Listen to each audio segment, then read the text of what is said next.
Hello, everybody. Hello. Welcome to another episode of the Wisdom Save podcast. I'm Ken. I am Hannah stuff.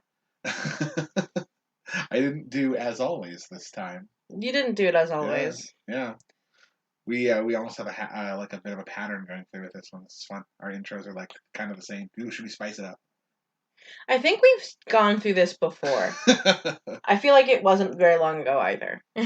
No, you're probably right. I feel like we literally did this exact thing where you said, "Hi, I'm Ken," and I said, "Hi, I'm still Hannah," and you said, "What is that about?"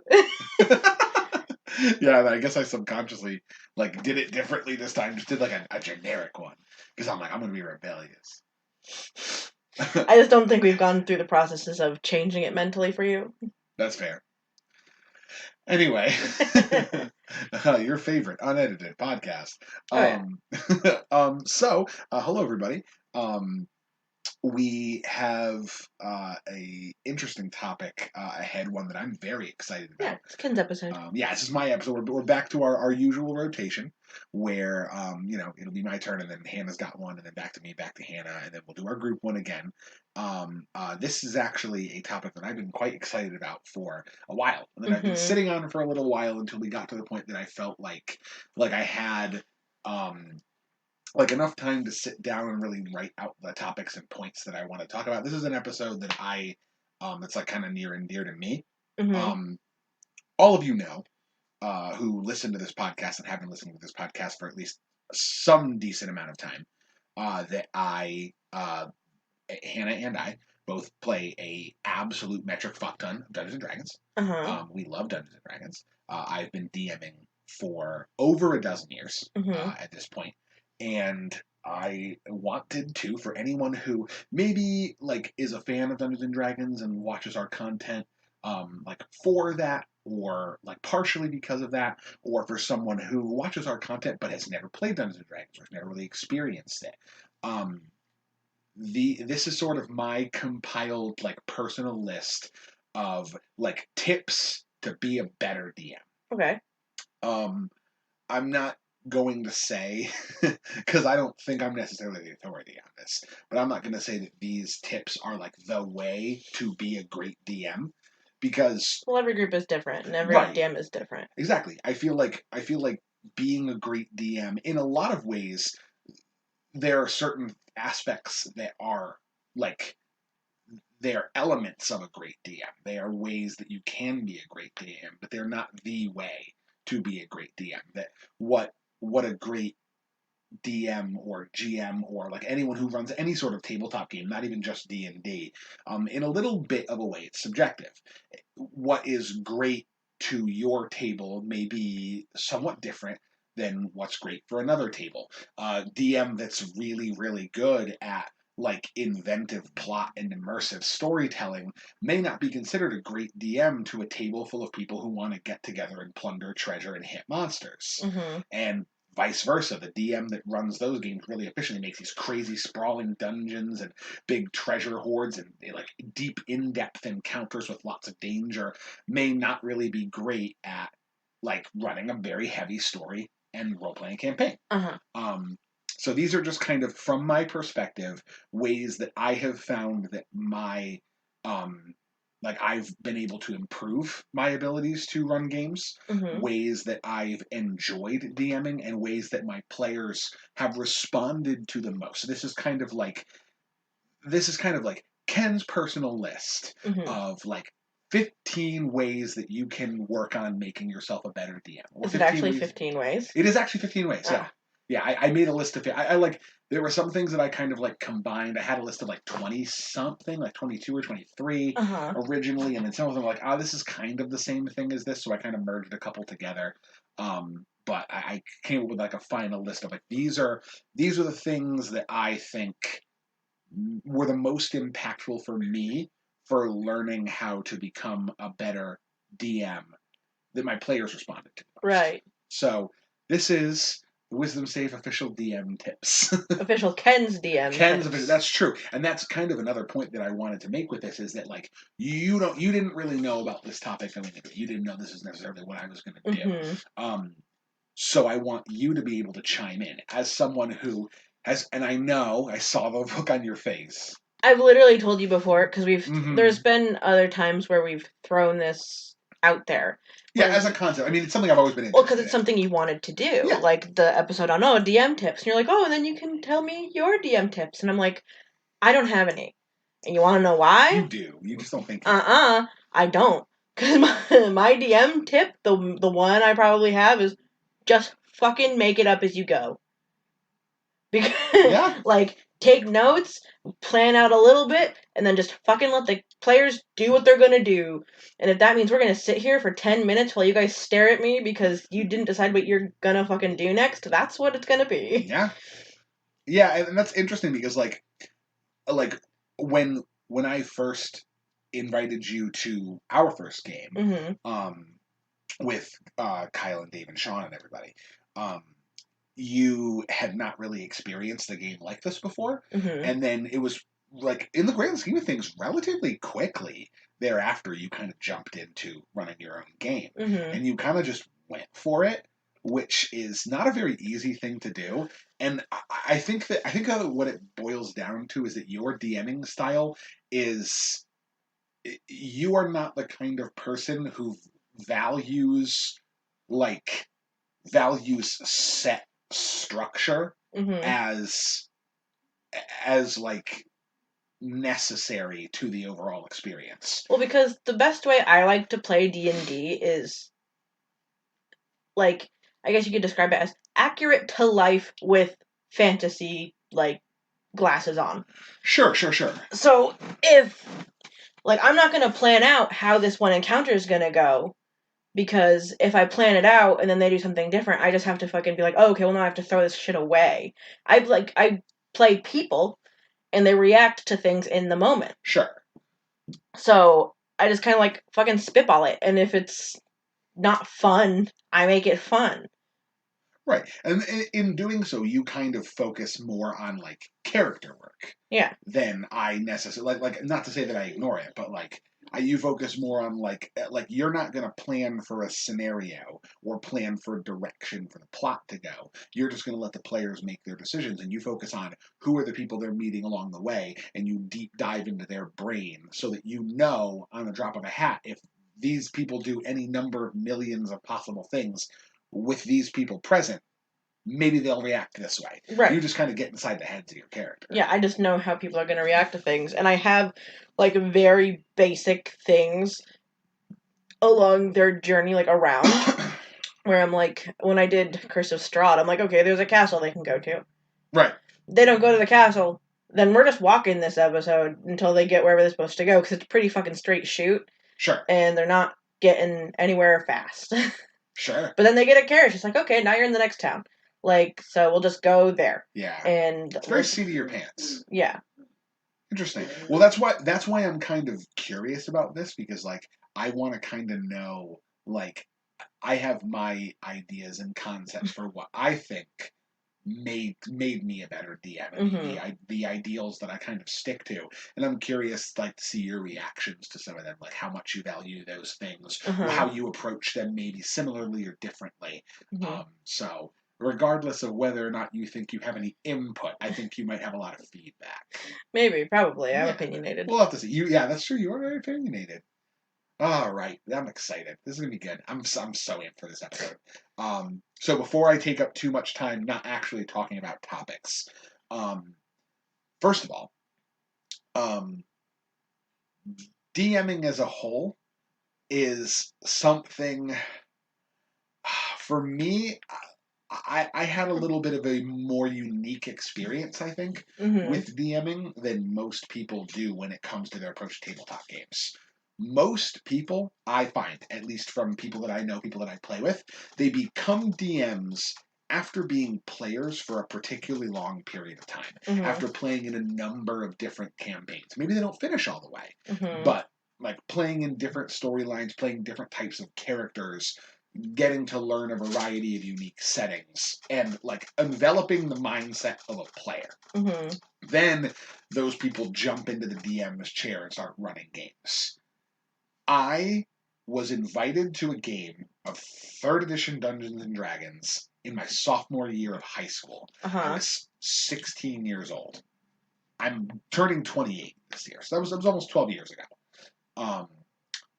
I played a couple games as a character, joined a one-shot, played one more game as a one-shot character, then I DM'd my own custom world right off the bat, and pretty much have almost exclusively been a DM for the rest of my time playing D&D. Right. I have very little actual player experience. Apart from like the occasional one shot or like a couple of little short form 3 or 4 session things, I don't really play characters outside of the concept of like characters that tag along with the parties of my adventures. Because you played a few characters with us. Like, yeah, I played characters that you're DM PCs, but it's like you're still DMing. Right. And for the most part, I approach those characters in a way that's similar to my NPCs. They're just NPCs with a more fleshed out backstory that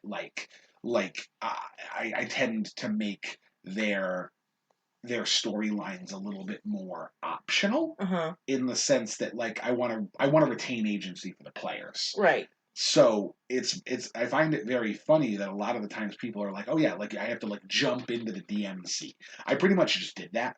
Like I started playing the game, I had played for maybe a month, and then I was like, I just want to DM now, and did pretty much that for about 11 and a half years. Right. So it's I don't know. I feel like that gives me a very like different approach to the game. There are lots of like little bits of like player knowledge or player behavior that are just lost on me because I don't really do that much. But that being said, I feel like these rules are more kind of like universal to the DMing experience. This is the way that not only I feel like you can make yourself a better storyteller and a better like planner of your setting or whatever world you're playing in, but it's also a way to kind of like to incorporate more fun into like DMing doesn't have to always be stressful. You can put 110% in just to like bring like joy and laughter and like emotional impact to the table. So without further ado, and these are in no particular order. Okay. They're just as I wrote them down. They're just tips. They're not like most important. Yeah, exactly. Important. I think, and this is something that I think gets lost on some of like the old guard kind of D&D, the people who've been playing since like first and second edition. This is something I think that they're not quite. It was a different kind of experience. Okay. But I think that one of the most important things for me is as a DM, you have to understand your role. Meaning, the DM is not the opposite of the players. The DM is not the adversary of the players. You control the adversaries. Yeah. But you aren't the adversary. Your job as the DM is to be the caretaker of the story. You are the narrator. Well, no, I don't even agree with that. You're the guiding hand. You're the one that helps. You're the vehicle that helps the story move. I would argue the players are the narrator. Yeah. The players are the ones. Well, they get to decide what. Like, you get to tell us what's happening, and we get to tell you what's happening. Right. Like, you're like, oh yeah, this is what's gonna. This is the situation. We're like, not any fucking more. Right, and that's the thing. Is it like that's kind of the whole call and response aspect of like rolling dice in the game. Really, is that like the players are the narrators, and they say, "Hey, I would like this to happen." It's then my job as the DM or the caretaker of the story in this case to say, "Okay, you would need to roll this. It's probably about this difficult. Roll the dice. If you succeed, that is happening. If you don't, here's how it didn't happen." But it's not your job to like. That's something that I feel like back in the olden days, it was very much like you get your friends to roll up their characters and they go delve into a deep dungeon, and then you have to try to like kill them with these crazy monsters and like nasty traps and swinging saws and stuff. That's not. I think necessarily how 5th edition was designed, which is one big part of it, because that's where most of my DMing has been done. Is at this point now in 5th edition, more than half of my like time playing the game has been with 5th edition now. But on top of that, it's important to consider that your players are also trying to tell a story. Right. The DM isn't like it isn't the narrator, isn't the main storyteller, isn't the singular force, and everyone else is just kind of living in your world. They're kind of the ones who are controlling it, and you're just kind of laying the mortar for them to stack the bricks on top, in a way. So I feel like one of the best ways that you can improve as a DM, if your skills with storytelling are not that good, is just kind of start, like, understand your role as the DM and try to start listening to your players more and pulling back in the role of adversary and starting to serve in the role of guiding hand. A lot of DMs get kind of caught up in a story they're trying to tell. Right. To where they tell their players, oh, well, you can't do that. And it's like, well, why? And it's like, oh, well, because it messes with what I'm trying to do. It's like, cool, but that's not, like, that's not cool. Yeah. Like, and that's where the whole concept of railroading comes from, right? Like that whole idea that, like, you have a story planned and the player's like, we're going to do something different. I mean, there are tons of things that I set down as plot hooks that I fully intended to and even planned for you guys to do, especially in Horde of Dragon Queen, especially in Rise of Tiamat. There were a lot of things that I expected you guys to do and kind of wanted you guys to do that you just didn't. mm-hmm. And that's fine. I had to improvise from there, and improvisational work is a big part of it. Mm-hmm. But you guys had latched onto a new and more interesting narrative, and you wanted to follow that narrative. And as the caretaker of the story, it's the DM's responsibility to latch onto that and say, okay, here's what my players are telling me. It's like improv. You yes and it. Yeah. Yeah. Your players are saying, we want to do this. You go, okay, and here's how that grows. Here's how we can spiderweb that into all these other plots. Mm-hmm. You just you got to follow them. That's probably one of my most important tips. Well, that's also a thing too. Is if it's that, like, you also can't let your players do everything. They're like, oh, I punched the sun and it's dead now. Right, and that's where the dice rolls come in. Like, there's always a random chance. But also, like, instead of just being like, no, and then have it not be fun, a lot of times people have a hard time, or that I've noticed, not you, but, like, just other, like, DMs that I've encountered in my life have a really hard time going, no, and? Or no, but? Sure, that's a really good point. Because that was something that I feel like I was kind of okay at doing with my, because, like, most of my DMing style was just improv. Yeah, very seat of your pants, very, like, we're doing this now, okay, let's see where this goes.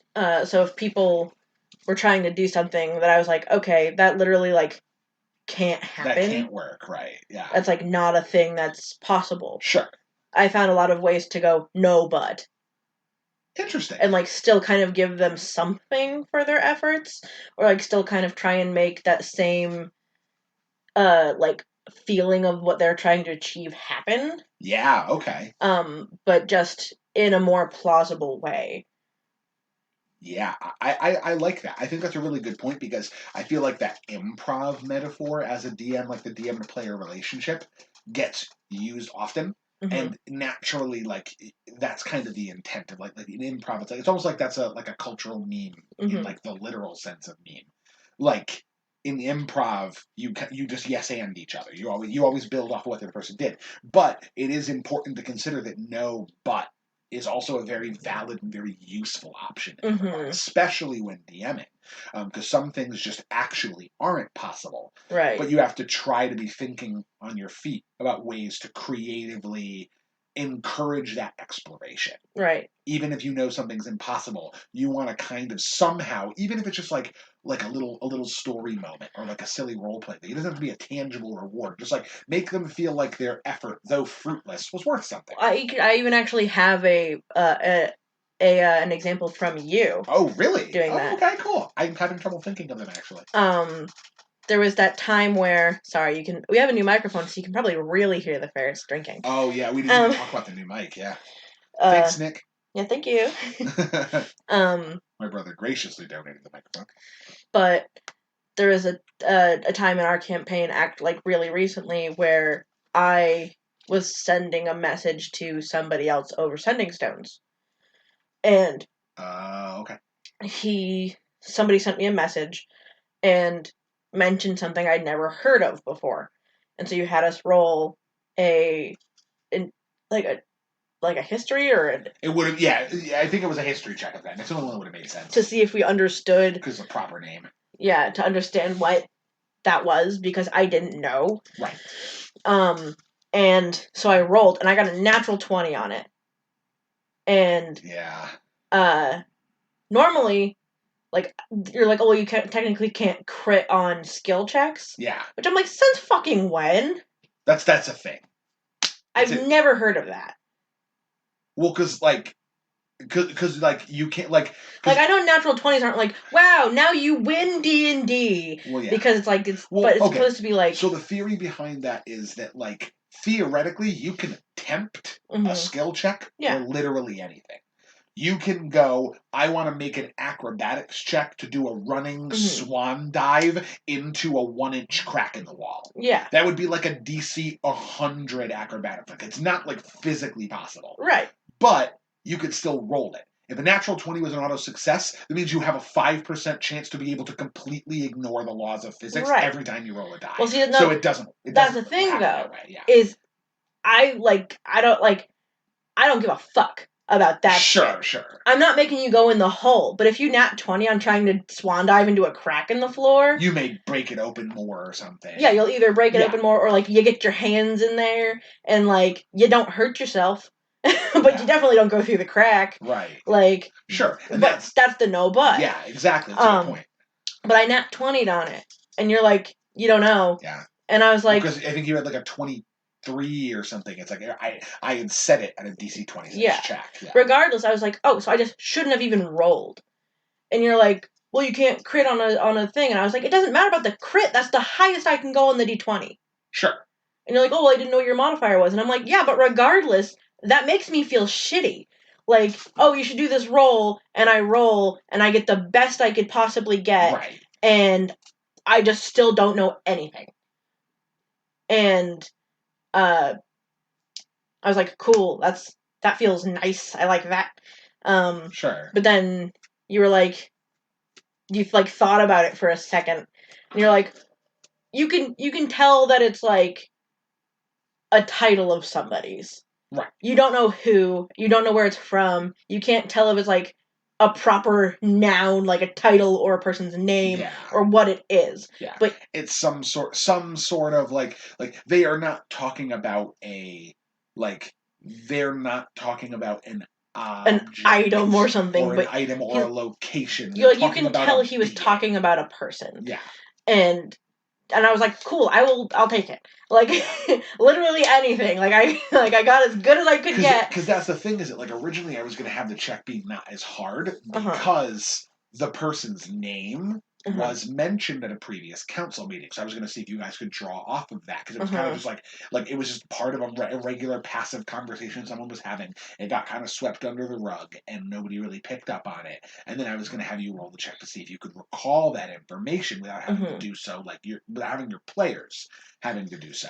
But instead, I said that, and then I'm like, oh yeah, make the check. And then as they're making the check, I was just like, no, I only ever use the guy's last name. Yeah. I never use the first name. But he said the first name because he was someone who knew him. Yeah. That you were speaking to the sending. But I didn't know that's what I was talking about. So then, in the middle of my head, I'm like, no. So that DC 26 check was basically me saying, retroactively, might you have heard someone on the periphery of that council meeting having a casual conversation about this figure? Right. And I figured the odds of that were next to none. Yeah. So I'm like, I'll set it at a high DC. We have a couple of pretty perceptive people in the party. There's a possibility they could have picked up on that information. It would logically make sense, but they'd have to roll really high, and just no one beat it. Yeah. Well, that's the thing, and that's perfectly fine. Right. And I pushed back on the decision for a second, because I was like, literally, I did the absolute best I could possibly do, and I still just don't know shit. Cool, that feels awesome. I will just not do that then. But then you went back on it, and you're like, okay, no, you could tell he's talking about, a guy. Right. And I'm like, okay, that's why, no buts are important. It makes your players feel like they're not just doing rolls for nothing. I'm like, okay, cool. This is Yeah, that's the thing. Is it like a role that's good, but maybe not quite there, should still get something. Yeah. Like even if it's not like anything really of yeah. substance. And especially with an intelligence check, it's like you have to like there has to be tiers to the things that you can understand about the situation. Like if the DC is if it's a DC 25 intelligence check, there's got to be layers to that information if it's that difficult. Right. So if they roll a 24, she's like, yeah, you know nothing. I know nothing with a 24. That doesn't make any sense. And that was the point that you had made. It was something that I hadn't really like. I had to kind of like think about like, okay, what's a way that they could like what is my no but? I had to find a way to draw that forward, and that's kind of why it took me some time to figure out what the heck I was going to do. Yeah, and that's fine. Right. Like, there's like, I don't hate you now because you didn't know but me. Yeah, like. But that's why it's important to as you said, like it's important to not just be considering the yes ands, because sometimes your players don't succeed. Yeah. And then you have to figure out a way to be like, well, you didn't succeed, but by such a little margin. Like you were up by 3 and you rolled a nat 20. Yeah. It's like you gotta know something about this. Even if it's the tiniest little thing. Yeah. Like, or it's like when it's because that's the thing is you can't succeed all of the time. Of course. And that's perfectly fine. And if you do absolutely abysmally, I don't expect to get anything. Like if I nat 1 on something, rolled a 7, I would have been like, yeah, you don't know. And I'd be like, cool, I don't think I do. That sounds right. Yeah. I rolled a 7. Or it's like when Noir stepped in the lava. Yeah. Because she pushed a guy out of the way and saved his life, and she accidentally stepped in the lava. Right, because it was either with how thin that bridge was and how rickety things were going, it was either he was going in or she was going in. Right, so it's like, but it was like when we realized, okay, so lava's gonna completely disintegrate your foot, and then it's but he realized he was wearing those boots that are magic, and it would take a minute for her foot to disintegrate. Yeah. And so you retconned it, and you're like, okay, so it's scuffed your boots up a little bit, and maybe burnt your toes pretty bad. Yeah. But your foot's not gone, and your boot isn't ruined. Yeah, because her foot never made direct contact with the lava. Yeah. But it superheated rapidly, which is going to cause a lot of damage. Yeah. It just wasn't this gruesome level of damage that like sinking almost a little above mid-thigh deep into lava would do. Yeah. So that's a good no but, because it's okay, so did you successfully pass the lava? No. But is your foot gone? No. Yeah. Yeah. Because you have advantages that would help you, and so your foot is able to be healed, especially because we had Esper's arrows. Yeah, exactly. That's the thing. Having a regenerating druid was kind of a nice. But those are some good no buts. Yeah, that's a great example.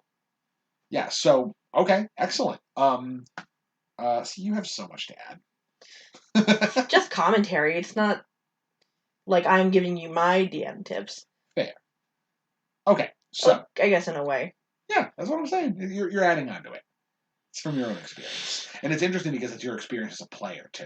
Yeah. Because I think that players have a lot of insight into what makes good DMs in a different way than what a DM has insight to of their own, the things that they do, because the players are literally watching you DM for 4 to 6 hours a week. Yeah. They watch you do it. So yeah, potentially more if you're lucky. So anyway, on to my second one, and this is a little bit more of a personal thing in terms of understanding you as a DM. Uh-huh. It takes a while, but learn your style. Learn your DMing style. Learn what works for you. Find out the things that you excel at, and take opportunities to incorporate your strengths while practicing your weaknesses at the same time. Mm-hmm. Some people are great role players and storytellers, and they're not very good at designing dungeons or creating challenging or unique encounters. Me, I'm pretty mediocre at puzzles. We don't do a lot of puzzles, and when we do, I borrow them from people on the internet. Well, the thing is, though, is that's fine, but also I feel like our party matches you pretty well on that because we're not good at puzzles either. Well, that's kind of the thing, and I have thrown a couple of puzzles at you, and for the most part, you either hit them, or we spent 3 sessions trying to solve the puzzles because you couldn't figure it out. But I actually have a good example of that with with me DMing before. Oh, yeah, please. Because I, like you literally said a little bit ago, probably my biggest strength is character work. For sure, yeah. Like making attachable, like relatable, realistic characters. Yeah, you're definitely one of the strongest role players that I've ever played D&D with. And I've told you that multiple times before. So. But I'm really bad at encounters. Sure. So the way that I make them more interesting is with characters. In what way? Like, I'll give the party that it might also end up being a weakness because of my character work. But my party had like 10 NPCs. Oh, Not yeah, actually 10, but no, your Curse of Strahd Gaming had had a lot many of little NPCs. friends you picked up. But that's how I made encounters more enticing for them, was by taking characters I already enjoyed and putting them in the fight. And then, like, sure, even if they're not fighting anything incredibly enticing to fight, yeah, if you put the characters that they're with in any kind of danger, the stakes are higher. Yeah, and it makes the fight more exciting. Like, also, because there's like this one in particular moment where they're fighting a vampire spawn underneath a church. Sure. And they had this little boy who's like, there's like this curse on dragon eggs sometimes that like a 0.01% of the time they'll be hatched as like a human. Oh, right. And this was an element of your campaign, right? Yeah. Yeah. Like, he was still a dragon, but he was like in a human body. Sure. And he couldn't like change his shape. But his name was Lazar, and they loved him. They found him in a box in a haunted house. Yeah. And they adopted him. And he was a very young boy. He was like maybe 5 or something. Oh, wow. So he had an interesting like little thing where he would want to protect his like adopted parents, and like he would jump into battle like very readily.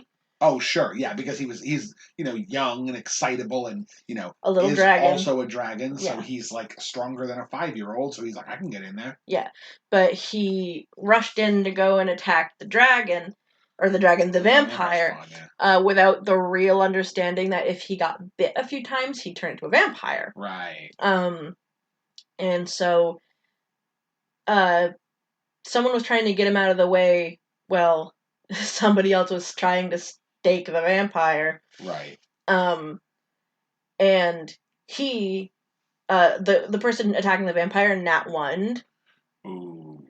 And I know like critical misses aren't a thing, and I normally wouldn't do it, but and I didn't like crit, but like something bad would happen if you were making an attack and you won. Sure.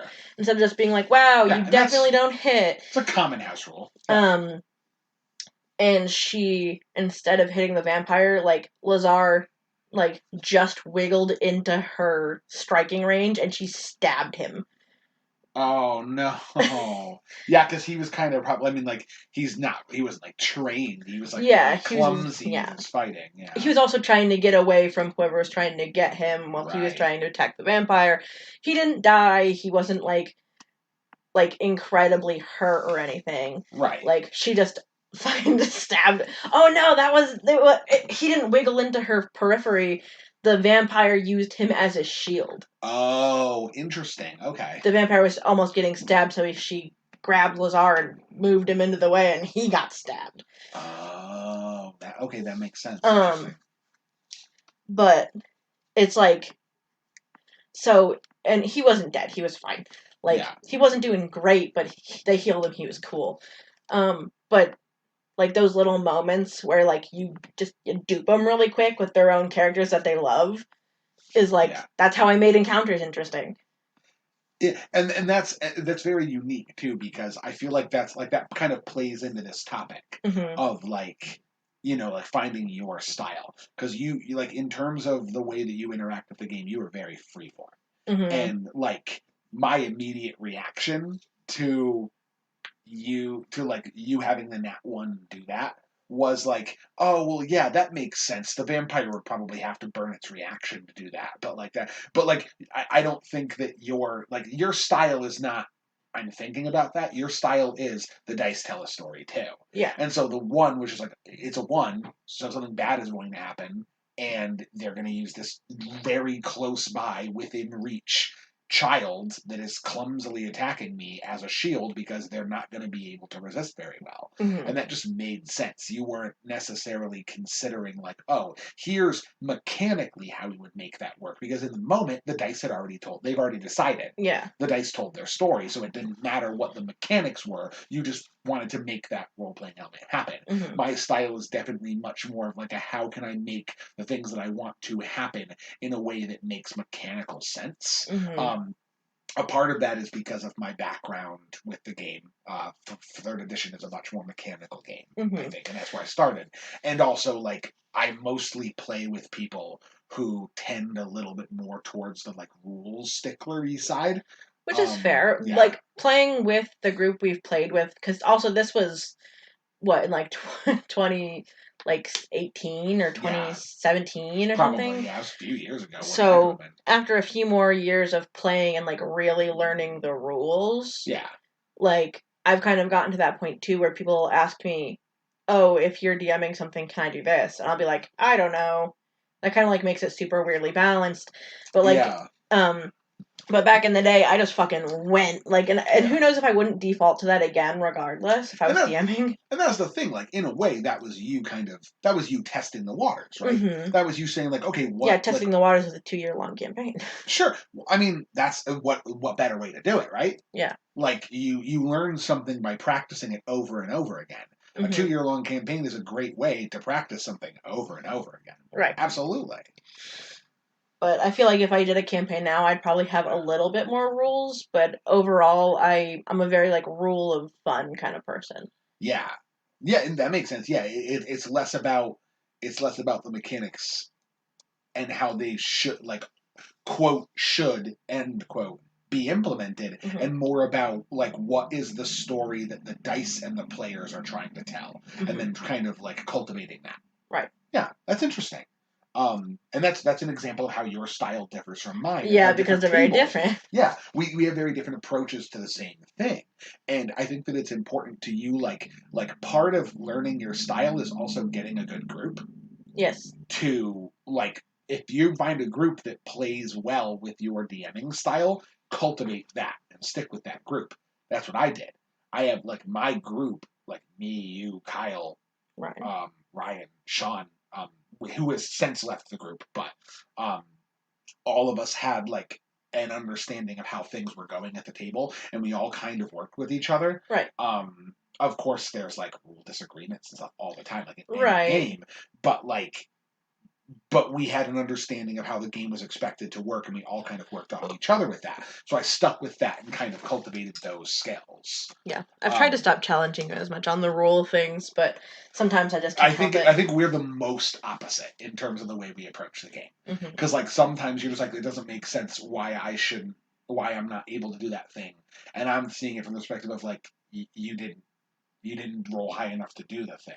That no but from before was a great example of that, and it's like no but why though? Like, because like for your perspective it's like no, the dice, I rolled a 20, the dice have said I am succeeding on this. That makes perfect logical sense, right? But it's a difference of how I approach that versus how you approach that, right? And I think that causes someone to be like, well, what the hell are you talking about, right? Which I mean, that happens at every table, and I think that's part of the magic of it, is that like different people approach things in a different way. Yeah. But anyway, kind of as a lead into that, and like talking about how cultivating your style also means finding a group that understands your style and plays off of that style, is something that I didn't use until 5th edition, and have madly fallen in love with in terms of starting a campaign. The concept of a session 0. Yeah. This is my number 3 topic for like ways to become a better DM. For sure, use session 0. Session 0, of course, for those who don't know, before you start a campaign, before you start a short form adventure, before you start anything where players are going to be playing as characters for some extended period of time, get together with, especially if you're playing with new people, get together in a group and say, here are expectations for how the game is going to play. What kind of a game do you want me to run? What kind of a game am I presenting to you? What kinds of things are we cool with? Who are our characters and what arcs do we want them to follow? Talk about what you want to get out of the game with your party and let them talk to you about what they want out of the game before you even roll dice. Before you play a character, learn what everybody wants to do. Learn what entices them about the game, what draws them into the game, because that makes it so much easier for you to incorporate those elements into the game, especially if it's something that's already a weakness of yours. Right. It is harder to improvise a weakness that blindsides you than it is to prepare to overcome a weakness that you are aware of. If a player wants something out of a game and you're like, I'm not great at, like, if you sit down for a session 0 and your player's like, I want like super dramatic, exciting combats. I love the flashiness of battle. And you're like, damn, I really do just take stuff out of the monster manual and slap that shit down sometimes.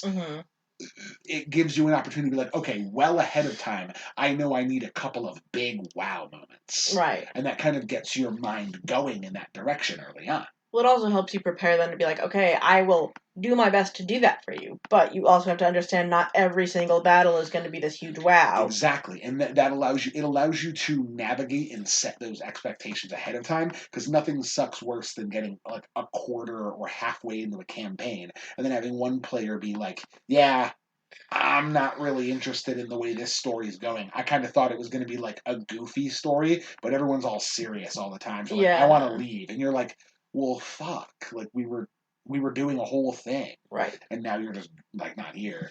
And so like setting those expectations early and like getting to know what your players want out of the game. Especially with like Out of the Abyss, where like I had a long conversation with you guys about like, hey, this can't, like, we're playing a party of mostly like teenage to slightly above teenage girls, because we're playing children from the the children previous of our previous campaign. So we're playing teenage girls. We're going to the Underdark, right, which is a nightmare land of horrible monstrosities, and like really fucked up shit's gonna happen.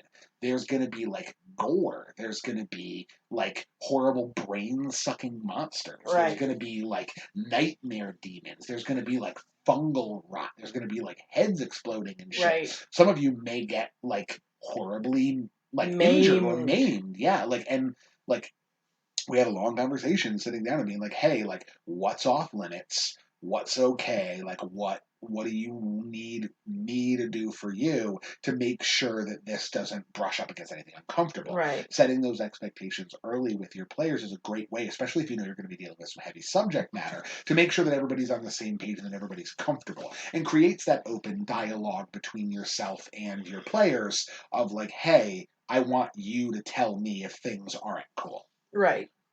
And for the most part, everybody's been cool with things. Which is really funny because, I think I just bumped the mic. Sorry if you may hear that. I'm not used to it being in the middle of everybody. Right. But that was like, I have a really bad fear of like how deep the ocean is and how big of things can fit into the ocean. Which we've talked about on the podcast before. Which we've talked about on the podcast and at D&D multiple times. Mm-hmm. I'm pretty much the reason that our party doesn't go on the ocean. Right. And a lot of ocean stuff, like, I've wanted to run Ghosts of Saltmarsh, the adventure module, for so long, but I'm not doing it with you, because I'm not going to subject you to that. Right. You don't want to go fight a kraken on the high seas. That's literally nightmare-inducing for you. So we're just not doing it. Well, that's the thing, too, is because during the session 0 for Out of the Abyss, they're like, okay, so is water stuff off limits? Should we not do any water stuff? Like, also, like, in the middle of the, like, there's the Dark Lake in the middle of the Abyss. Yeah. So, like, are we not touching it? Are we, like, gonna try and, like, make rules to, like, avoid it or to, like, surpass it or do whatever? And I'm like, no. Right. Just do it. It's fine. Yeah. And that's the thing, is like, I needed to know ahead of time if like if you were like 100% I am not comfortable with like deep undersea oceans full of nightmares. I don't want to do that. Like, I can't handle it. Mm-hmm. If you had said that to me, when you guys like made it to Sluladop, or Yeah. you went along the side of the coast, and those couple of times where you guys found like mushroom boats Yeah. that you could have carved out, the boats wouldn't have been there. I just Yeah. wouldn't. I wouldn't like let you get Yeah. on the boat and do the thing. right. Which is like, but that's the thing too, is I'm terrified of it. But Right. also, I'm not so terrified. Yeah. Like, I'm terrified enough that when we get to those points in the in the show, in the episodes and stuff, Yeah. that I'm like, like I'm like tensing and like Yeah. shaking parts of my body and like 110% clenched. Yeah. But I'm like, I'm not gonna run out of the room or like have a panic attack or like cry or like anything like that. I cried more for many different other reasons. Yeah. Um, Emotional story beats mostly. Yeah, mostly, yeah. But I'm not gonna do that for the ocean.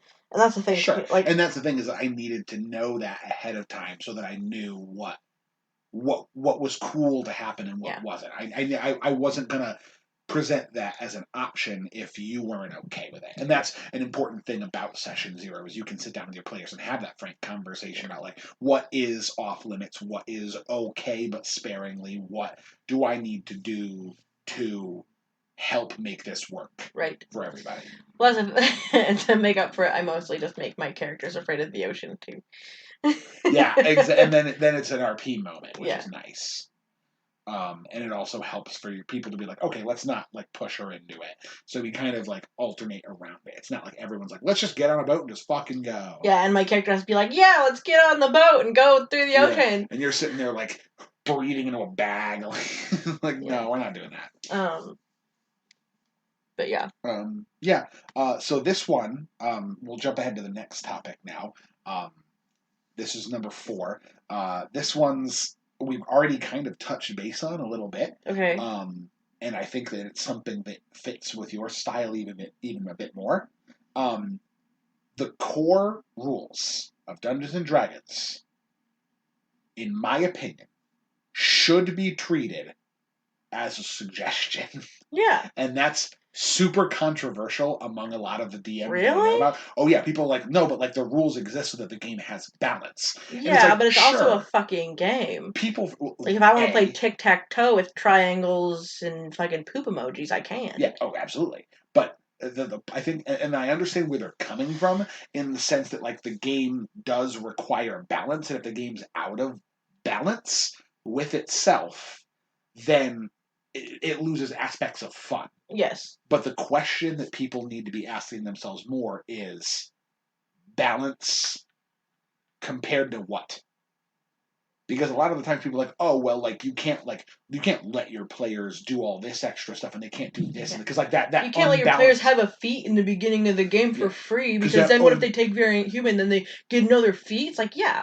Why not? But that's the thing, is it like, because I literally did that with the Eberron campaign. I was just like, everyone just get a feat, because I want you all to kind of be like action heroes. Eberron is kind of a pulp action setting, and I wanted you guys to just kind of start off the game. Level 1 is boring, and everyone basically just roll to hit, I miss, end turn. Yeah. Like, until you become barely competent people. I gave you all feats, and the humans in the party got 2 feats. Yeah. And the reason why is because like, I wanted you guys to right off the get-go be able to be flashy and interesting. How did I balance it with the core of the game? I made the enemies harder. Yeah. I threw tougher stuff at you because you guys were stronger. And it's way fun. Exactly. And the thing is that all of you, and it had the double whammy effect of you guys fighting harder enemies, so the encounters were more threatening and interesting, and you also felt like you were cooler and doing more neat things. Balance compared to what is the example? The rules exist, but you have to also consider that the rules can be bent as long as you're cautious about which rules you're bending and just work to correct the system. Yeah. If you make your player characters stronger, make the monster stronger. Just give them more HP. If you're going to move something, just also move something else so it's balanced. Yeah, exactly. But also, if we ever get to a grandchildren's campaign, which I'm sure, like, literally... We're going to get to a grandchildren's Well, I don't know if we actually will. Like, the thing was, is I strong-armed... I know you people. I feel... I know you. Yeah, I feel like I strong-armed everyone into the kids' campaign because I made Holly's children, and I was like, I want to play them.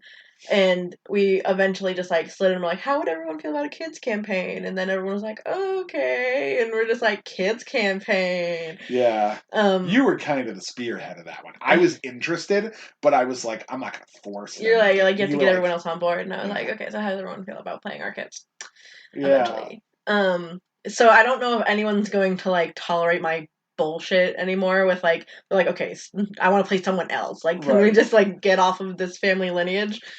But if we can get to a grandkids campaign, I want the extra feet in the beginning. They're grandchildren of like 2 times over heroes. Oh yeah, no, that makes perfect. Like by this point in time, they would be the children of legendary world-saving heroes who were themselves the children of legendary world-saving heroes. Like they are literal super babies. Yeah, super babies. Yeah, like it makes if we play a grandkids campaign, I want those kids to get the extra feet in the beginning. On top of if they're humans, they get the extra feet for variant. Because if you're a variant human, you get the extra feet. That's part of that's your ability. That's completely. I want every child to have a 3rd foot.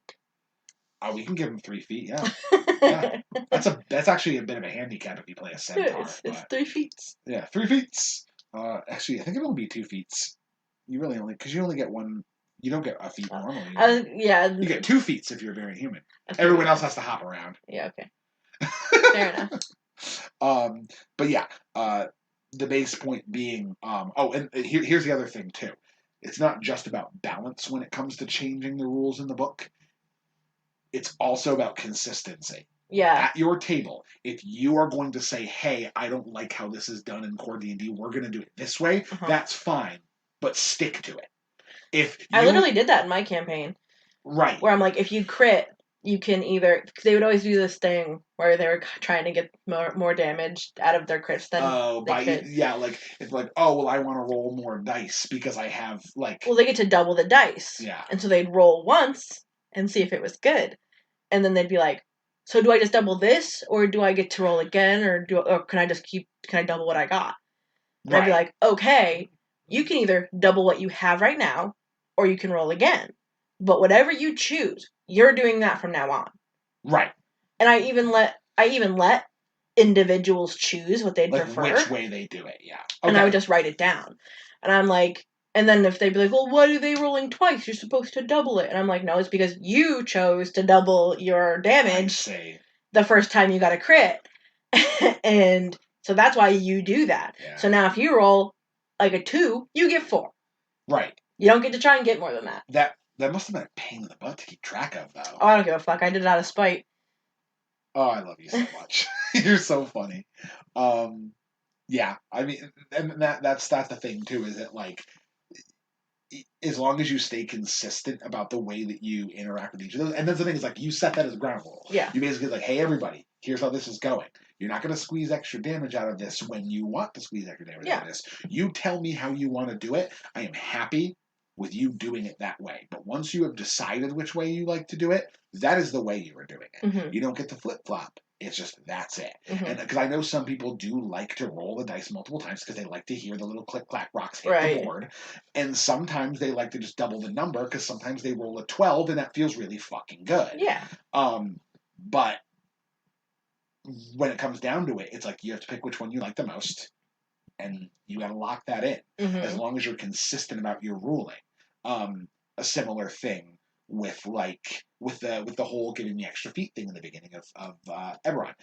It would be really weird and shitty of me as a DM to be like, oh, hey, your character died, so you're rolling up a new character to join the party. Right. However, your new character doesn't get the bonus feat because I said so. Right. Like, that doesn't make any... You have to... If you make a rules change, that is fine.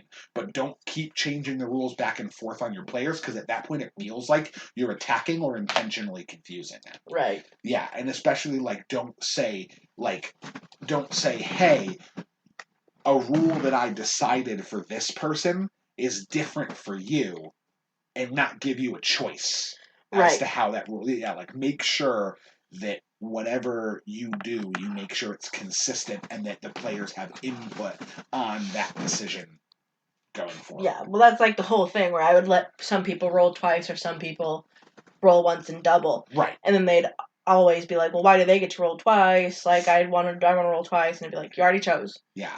Like, that was not a me decision. That was a you decision. Right. You had all the agency. Exactly. And now you have none, because you already chose. Yeah, because you already did it. Exactly. You don't get to flip back and forth. That was the point. Yeah, that was a good point. Number 5. Mm-hmm. Going off of rules and building off of the concept of rules. And this is one that's important for me, too, because even as someone who has been DMing for like 12 years, I don't know. I know a lot of things off the top of my head. I don't know everything. Well, it's like almost impossible to know everything off the top of your head. Exactly. So as a DM, and especially as a new DM, don't feel like you need to be the perfect dictionary arbiter of the setting. Mm-hmm. Don't be afraid to refer to the book. Especially if you are a new DM, do not be afraid to use the player's handbook to answer a question. Sure, it pauses the narrative. Sure, it breaks up the flow a little bit. But the number one way I feel to make inconsistent decisions and then have to put your foot in your mouth later on is if you go, I don't feel like going into the book. We're just going to do it this way. And then 10 rounds later, someone's like, I'm going to do this. And you're like, yeah, that doesn't make sense. And they're like, but you just let them do that. I literally have a story about that. I would love to hear that story because this is a big one. Like, people are like, I can't look at the book. I'm the DM. I have to know everything. That is so dumb. You don't need to be a supercomputer. Read the player's handbook. No. Read the DM's guide. Have it there. You don't even need to read it. Just have it there. Look at it when you need it. No, please share. And if the person that's the target of the story is listening to it, don't feel bad about it because I know that they know it's a big thing that happened. Right. Yeah. And I'm not going to refer to them by name, hopefully, as long as my brain doesn't fuck me over. Well, but we'll see how it goes. So they were DMing a campaign for their first time. And they had planned to have it be like this big thing, like that, like we were going to have it be a campaign that like we continued. Sure. And they made it clear in their first session that they wanted you to make your own character sheets, know your character sheet, no referring to the books. Yeah. And they also didn't want you to use your phones a lot. I'm like, okay. I'm a little more sympathetic towards the phones thing. The phone things I get, but that's if you're not going to let me use the book, I'm going to need my phone. But that's the thing is I get where they're coming from, but as someone who pulls up 16 tabs of different monster stats on my phone and tracks initiative on my phone, yes, that's not going to happen. I'm going to let my players use their phone. I do it all the time. But they it was going well to start with. Sure. But also then they we got to a point where we were doing fighting and not a lot of they were brand new characters, level 1 characters. Oh wow, so okay. Yeah, not everyone knew their character stuff yet. They wanted to look up things they could do. They were telling us contradictory information, we couldn't do something for some reason that didn't really make sense, or we someone wanted to jump over somebody. Sure. And they're like, you can't do it. And I was like, well, I literally just asked you how big this chamber is, and this is how jumping is supposed to work. Right. Unless it's not how it works for your campaign or something. Sure, yeah, okay. And I couldn't look it up. Right, because they didn't want you using the stuff. books. And then they couldn't, they kept changing the distances between things on a map. Yeah. And were you using a physical map, or was it Theater of the Mind? It was Theater of the Mind until I insisted on making a really fast map. Okay, yeah. Because that's where it gets tough, because especially for someone who's a relatively new DM, Theater of the Mind is challenging, because you have to constantly keep track of a make-believe space and the distance between make-believe objects. Yeah. It's really hard for someone who hasn't done it a lot. Well, the thing is, that's what makes me most frustrated in my game, is if I think I'm closer to something, or I know where I am, and then it's revealed that I don't know what this map looks like whatsoever, and I'm not as close as I thought I was. I'm not even on the side of the room I thought I was. So I like maps. Even if they're shitty, I just want to kind of know where I am. And so I was like, I'm just going to really quickly make a map. I approved it with them. I made the map. And then they continuously still were saying the wrong measurements for things. Okay. Like trying to change what each square was, and maybe not on purpose. Maybe they just like didn't remember what they said before, or like seems like more a tracking thing than anything. But regardless, everyone got really, really like heated about it. Sure. And then they basically like rage quit in the middle of DMing, and nobody wanted to play it again. Nobody wanted to keep going. Like, and yikes, that's rough. It was really, really, really rough. Yeah. And the thing was, I feel, and now to this day, they're like, I'm not a good DM. Like, I don't like. Yeah. There's someone I still play D&D with, but they're like, I don't want to DM. Like, I don't think I'm a good DM. Obviously, like yada yada yada.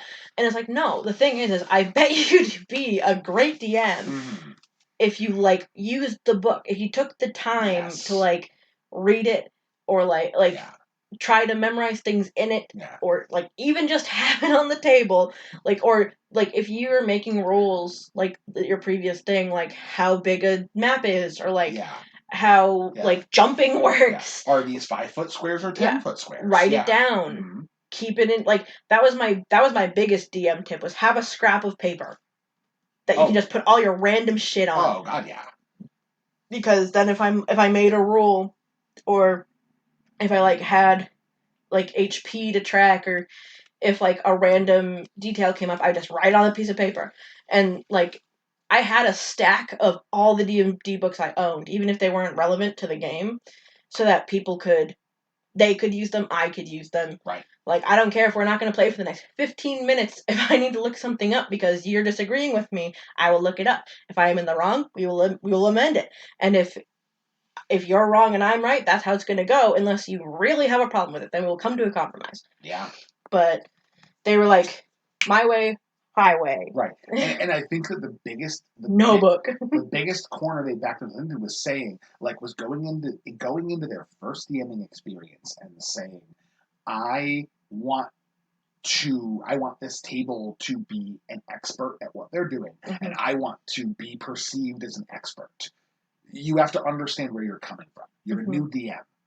You may want to be an expert at it, but you aren't. Yeah. You will get there, but you aren't. Well, I'm not even an expert, and I've done it for a while. Yeah. I wouldn't even call myself an expert, as someone who's played this for literally almost half of my life. Yeah, you need to go in with the ability to be wrong. Yeah, exactly. And that's the way you learn how to become better, is by needing to learn something new. And I think that they box themselves into a corner by saying, hey, we are just going to not use the book because I don't want to have to become like, and I understand where they're coming from too. Probably like, I don't want to have to keep referring to the book. It was like a time thing for them. They like didn't want to keep breaking to look things up. They didn't want to keep stopping and like breaking like character and like breaking the story beats to like look things up. But I'm like, if you want the game to go correctly, you need to be able to look into the book. Yeah, you have to be able to say, hey, I don't know this. I do that all the time with you guys. I'm like, shit, let me go look it up. I'm not sure. And that's fine. Oh, how does long jumping work? Yeah, let me check it out. I mean, you have a monk in the party. It's like, oh yeah, my jump distance is doubled. I use Step of the Wind. Oh, how fucking far is that? Let me go look. I have to see if you can actually make this jump, or if I need you to roll. Like, I don't, those are mechanics that I don't know very well. And we didn't really learn how much fall damage you took for every 5 feet of falling damage until I joined the party as Ivy, because she jumps off of shit every day. She jumps off of shit all the time. But like, I don't even remember how much you actually take. Like, look it up in the book. Yeah. Like, there's actually even debate on how much you take. Yeah. I was reading, like, a couple days ago, I was reading something about it, because like it's supposed to be 1d6 damage for every 10 feet you fall. And so it was like 1d6, 20 feet is 2d6, 30 feet is 3d6. But then someone else was making one, and I thought, no, actually, if you look at it historically, it's supposed to be plus 1d6 for every 10 feet fallen. So 1d6 for 10 feet, plus 2d6 for 20 feet, so 3d6, plus 3d6, so 6, and then it gets up to like 144d6 or something when you fall 200 feet. And I'm like, okay, that makes more sense, because then a fall from 200 feet doesn't deal half of level 17 barbarian's health. Like, just like, oof, oh wow. Like, I fell But we already did it one way when I fell off of a different pillar, so, like, that's where you go back to, you have to be consistent. We're gonna pick the one way you take the fall damage, and we're not gonna keep back and forthing, like... Exactly, yeah, it's about the consistency. It's like, so then you don't get into those weird, like, that would be like, if you'd be dead, as opposed to those weird corner cases where it's like, hey, I have a lot of HP, I'm gonna take a swan dive head first off the Sistine Chapel, break an 8-foot hole in the ground, get up and be like, oof. Yeah. Like, you get one or the other. You're a bubble of goo. That's the only thing, too, is even if I made that choice early on, where, okay, if you fall off 58 stories and you don't die, I'm not going to have you jump off of, like, 40 stories later on and be like, oh, I like the other damage dealing better. Right. So we're going to change it, and then you die. It's like, no, you've already jumped off of something way higher and lived. Yeah. You're clearly already Superman. Yeah. So we're just going to stick with that. Keep you Superman. It's going to hurt, but that's the way it goes. Exactly. Yeah, so that's a big one. Like, don't be ashamed to look at the book. Even good DMs have to look at the book all the time. Number 6.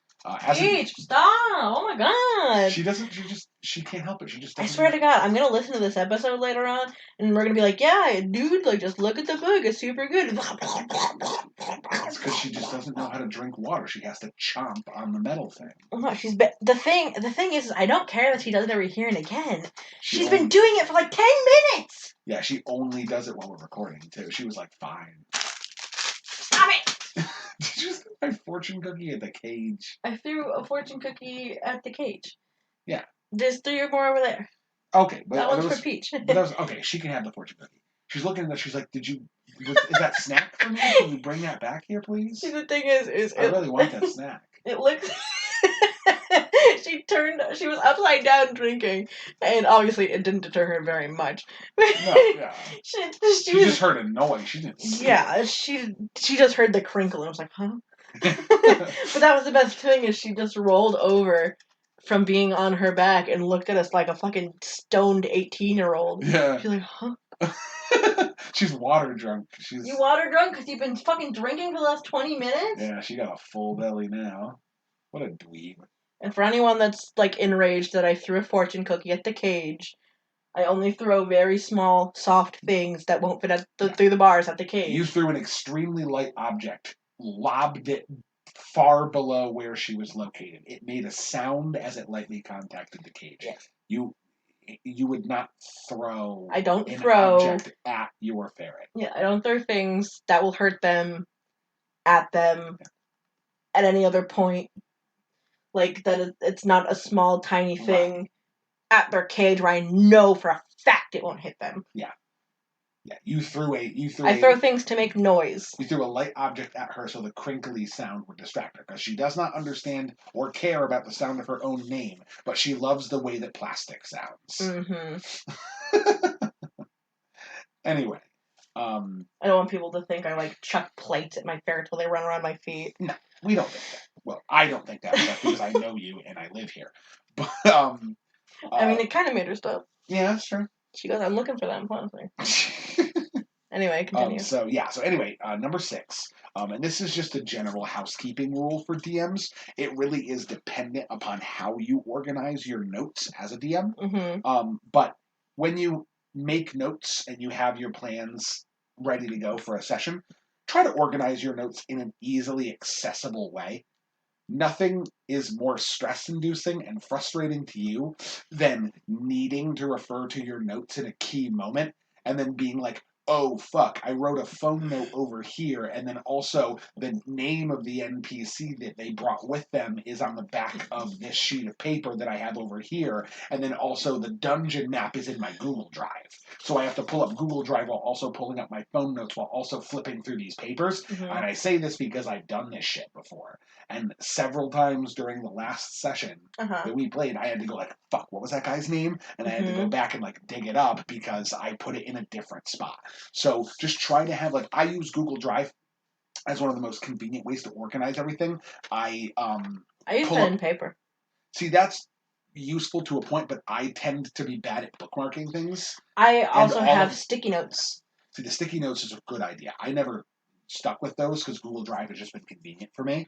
That would probably be useful. but also my handwriting looks like garbage. I can't read anything. That was the best thing. He took notes on. This is the thing too, is because you use Google Notes, but you also use sticky notes at work to plan D&D. I do, yeah. I literally will. And if you work with me and you are listening to this podcast, no, I'm I don't. extremely productive at all times. That being said, when no one is watching me at work and I have a packet of sticky notes and a pen next to me, I will write down D&D notes and like small maps on the sticky notes. And then when my boss comes by, I will peel the sticky note off and put it into my pocket. As if she could read it.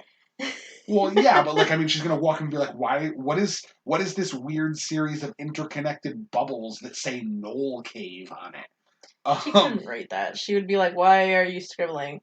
And you'd be like, "These are actually the names of books that I need to go check on." And Yeah. she'd be like, "Good work, Ken." Wow, you're so great.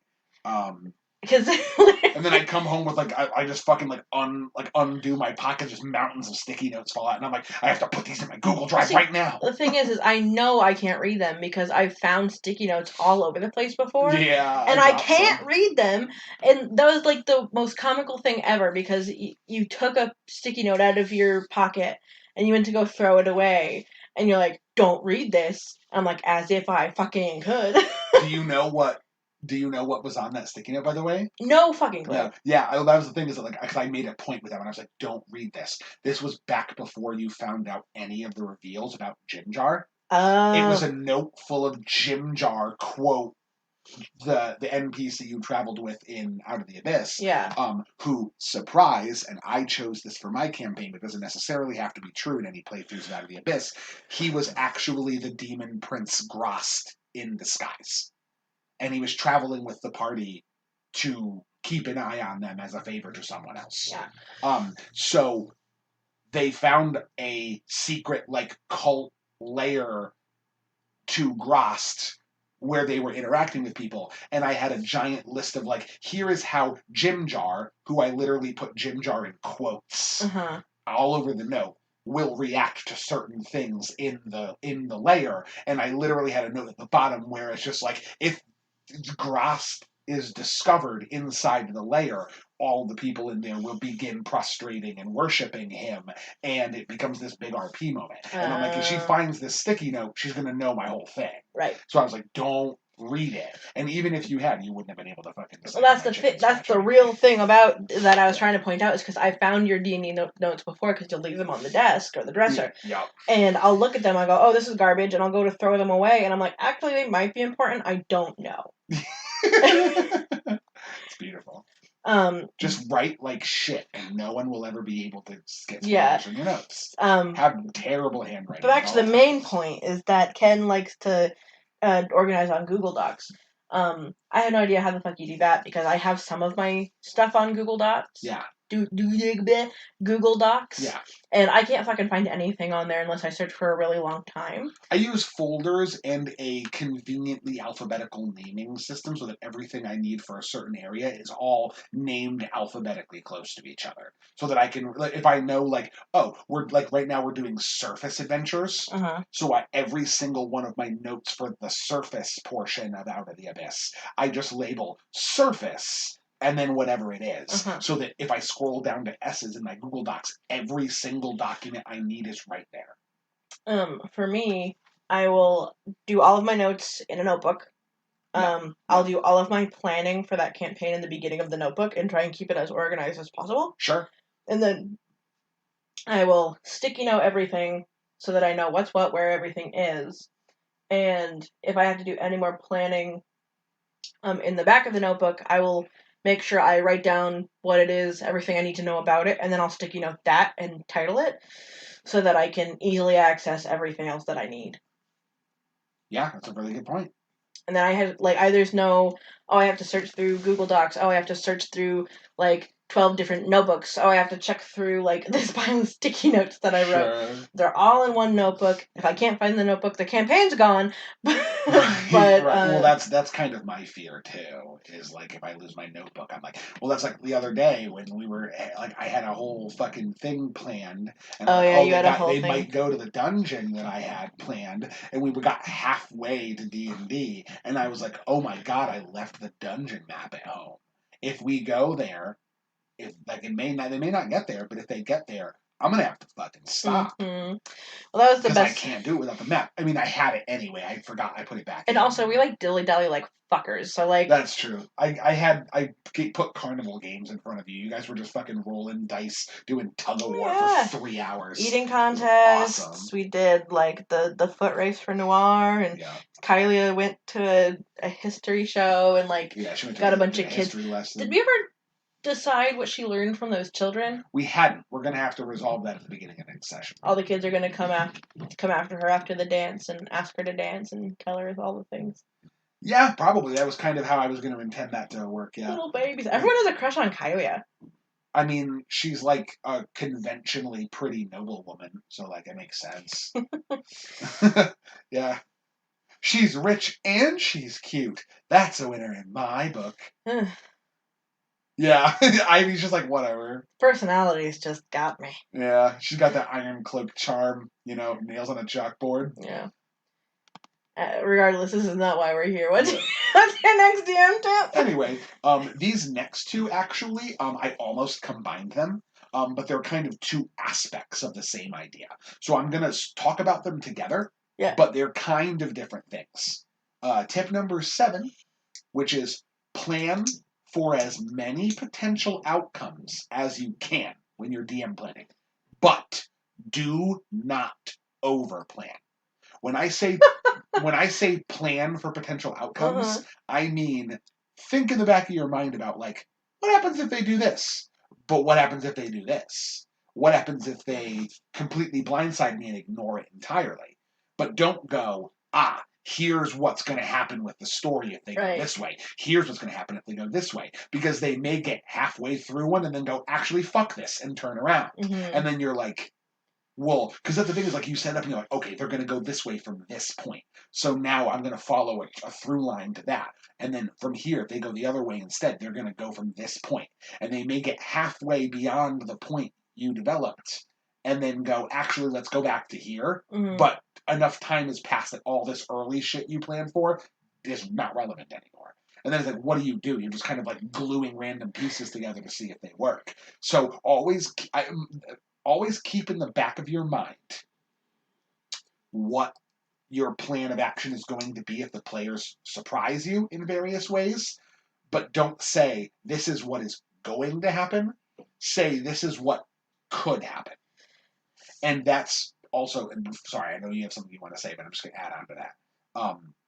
That's also ties into tip number 8, which is have your plans, but always be prepared for everything to go completely ass-end sideways. Improv is key when you're DMing.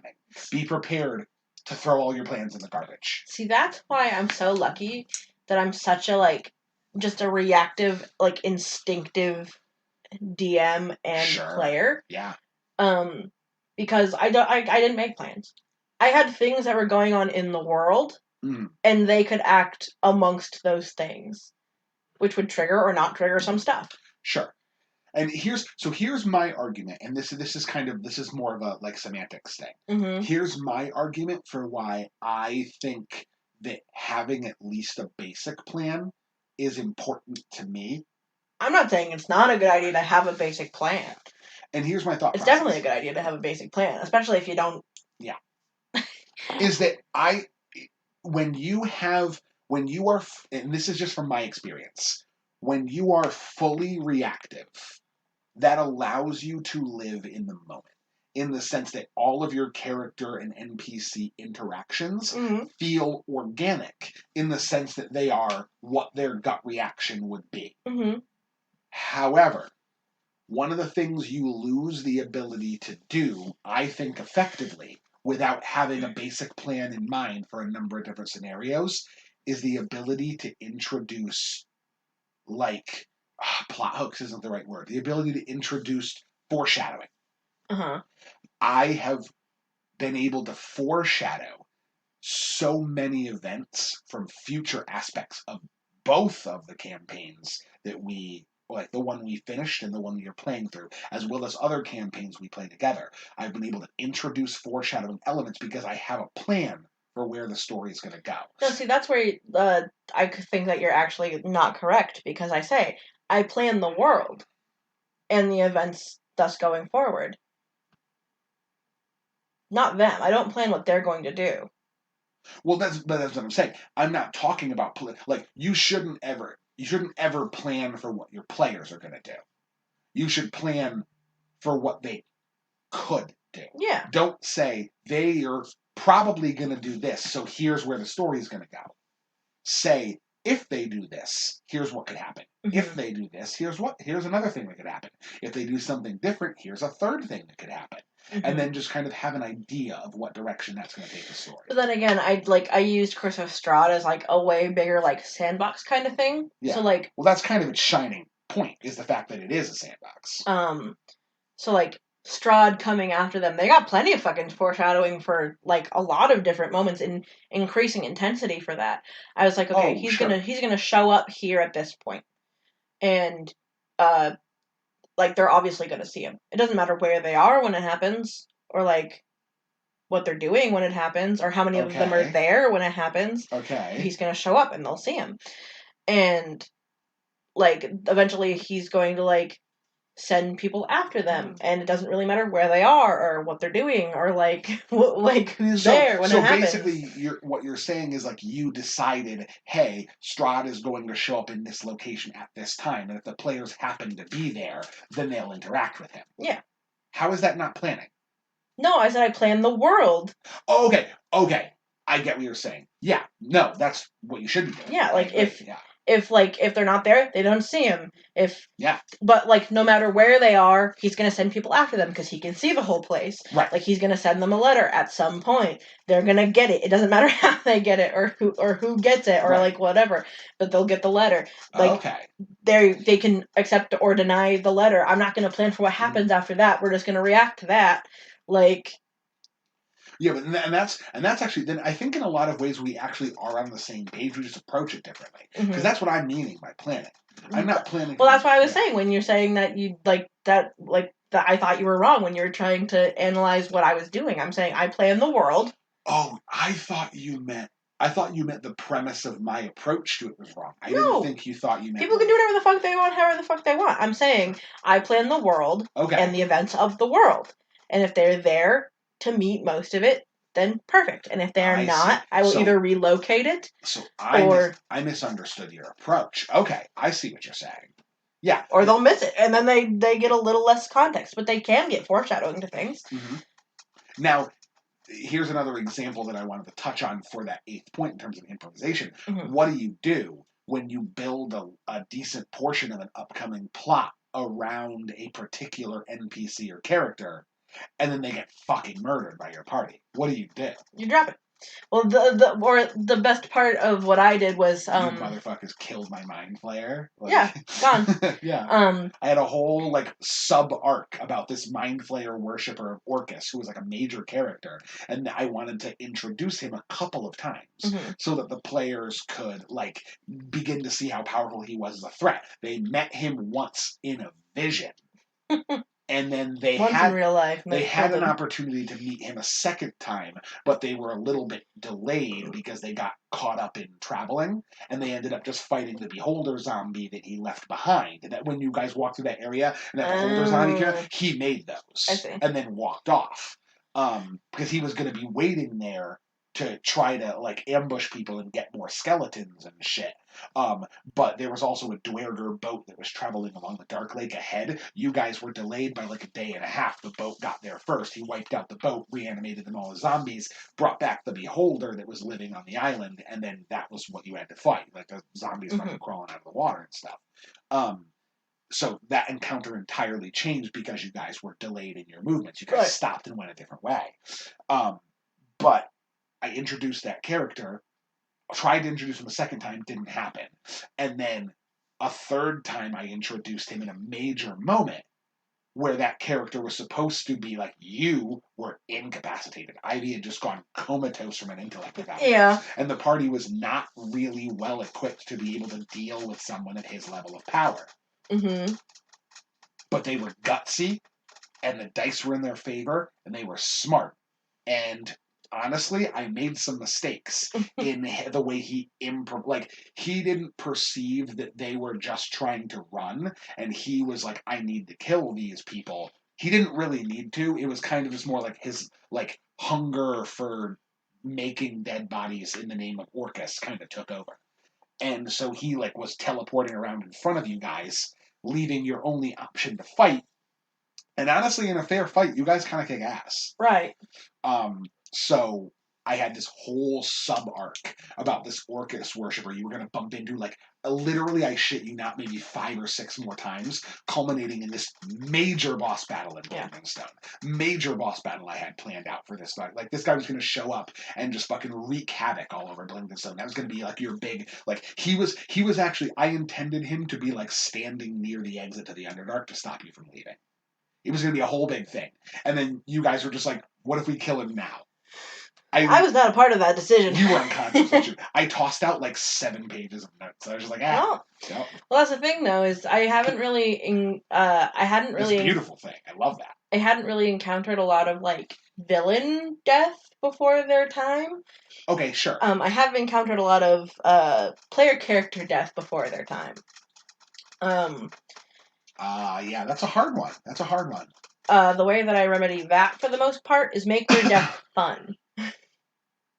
Interesting. What do you mean by that? Either I give them the option to make a new character and start new, like you normally do, or if you had any kind of like particular party deities or like deities you enjoyed or anything like that, especially in Barovia, it's easy because spirits get recycled all the time. Yeah, resurrection is relevant in that way. They would take your soul and either like bump you to the front of the line so you can be reborn, but they would like take precedence over your body and like give you like a little bit of help, or like find a way to like bring you back in a cool way that you enjoy.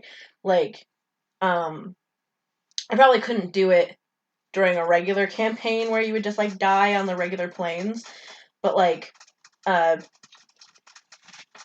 I like to frame character death as an opportunity, not just sadness. Like, I like that. Yeah, like your character's dead and that sucks, and like you probably like really liked them and stuff, and that's fun. A lot of the time I would give them a chance to have a final action before their death. I like that. That's an interesting way to do that, yeah. To give their death meaning. Kind of like last words, but have it have an impact on what's going on. Yeah. Or if they ended up like opting out on that, because I did have one person who just died because of an accident in their sleep. Oh. Oh no. I let him come back as a ghost very briefly and like address the person that killed him by accident. Sure. Interesting. In whatever way he decided to. That's a complicated one. Just like I like to do fun things with death. Like if it's gonna be such a sore subject, or if it's gonna like suck, I want to at least like give you a little bit of agency, or like at least make it a little bit fun. Sure. Like we had two. We had one guy that died. The one that died by accident was because the character.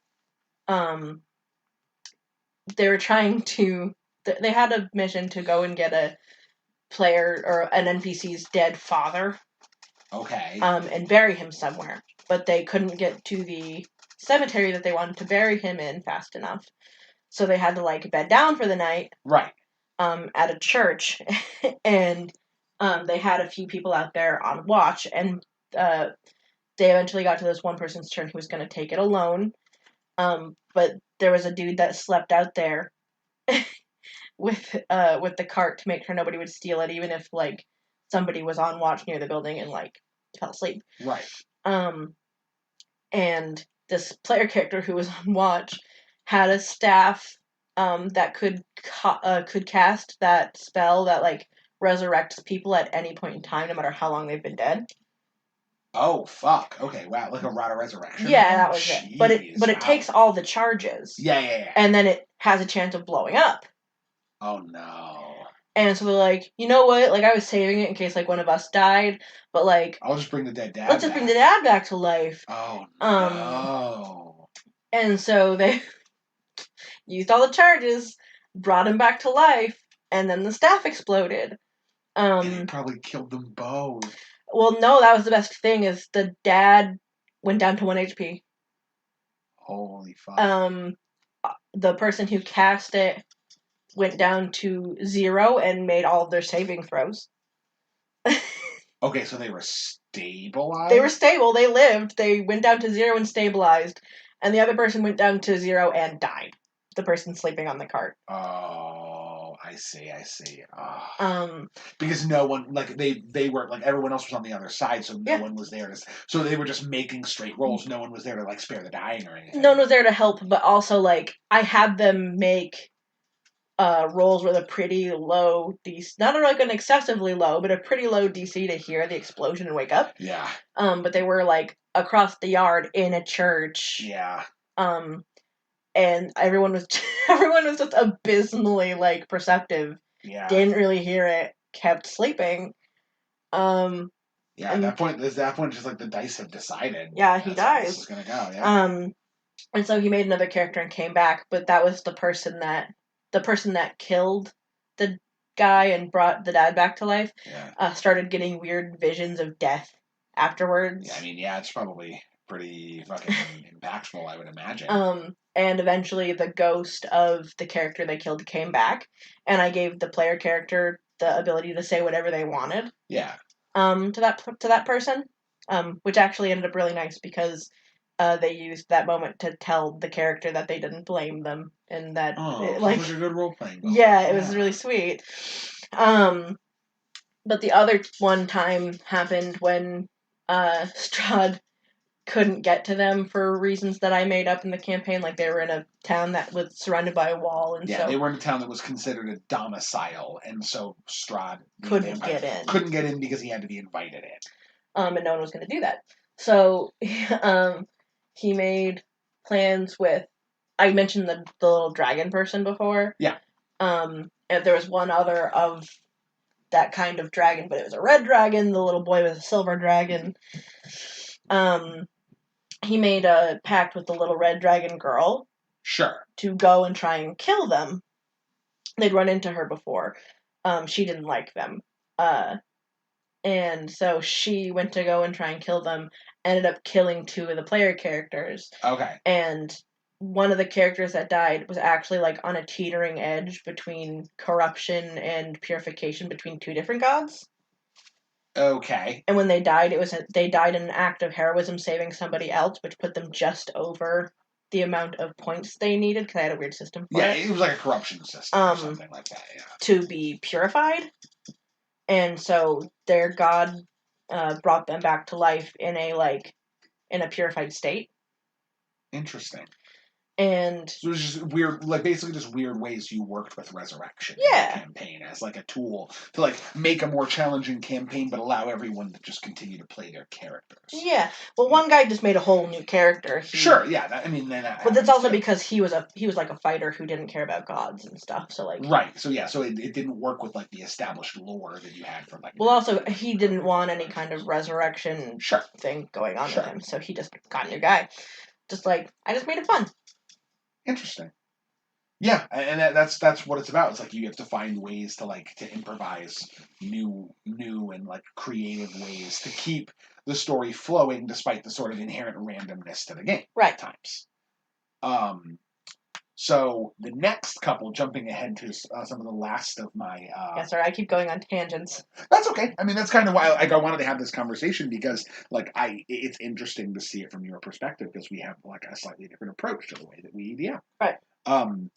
These ones are... A lot of those early ones are just important things to consider at all times for any kind of DM you are. Uh-huh. But these are more, like, in my opinion, like, more advanced... or more like, once you've mastered the basics, here's the stuff you should be working on later on down the road. Uh-huh. Tip number 9. You don't have to homebrew anything. Yeah. And you definitely don't have to homebrew everything. Right. But you should at least consider adjusting every single stat block you use, as far as I'm concerned. You don't have to. You can just go, Monster Manual Guard is fine for this. Yeah. They're guards. Just drag and drop. But I think every time you're going to use an NPC element for the players to encounter and interact with, you should always adjust them. Like, if you're gonna fight one elephant and it's easy, but you're gonna fight two elephants and it's deadly, maybe adjust the elephants. Yeah, like that's the thing is like, and that's the thing is that like if you're like out in like the random like savannas, well, I'm not even talking about just like number of encounters. I'm talking about the elephant stat block as it is. It's just an elephant. Yeah. But like, what about but like this is like a trained circus elephant. So maybe the elephant has more armor because it's wearing something to defend itself. Maybe the elephant Acrobatics has proficiency. yeah, like that's what I'm saying. Like maybe like give it some elements to kind of allow it to integrate with the that world elephant better. can run on its front legs. And that's the thing is that, like, so often I feel like people are very willing to be like, oh, they have to fight a wizard. Like, they're going to fight an enemy wizard. The mage stat block from the monster manuals, it's a wizard, and they cast spells, and here's the list of spells they can cast, and those are their spells.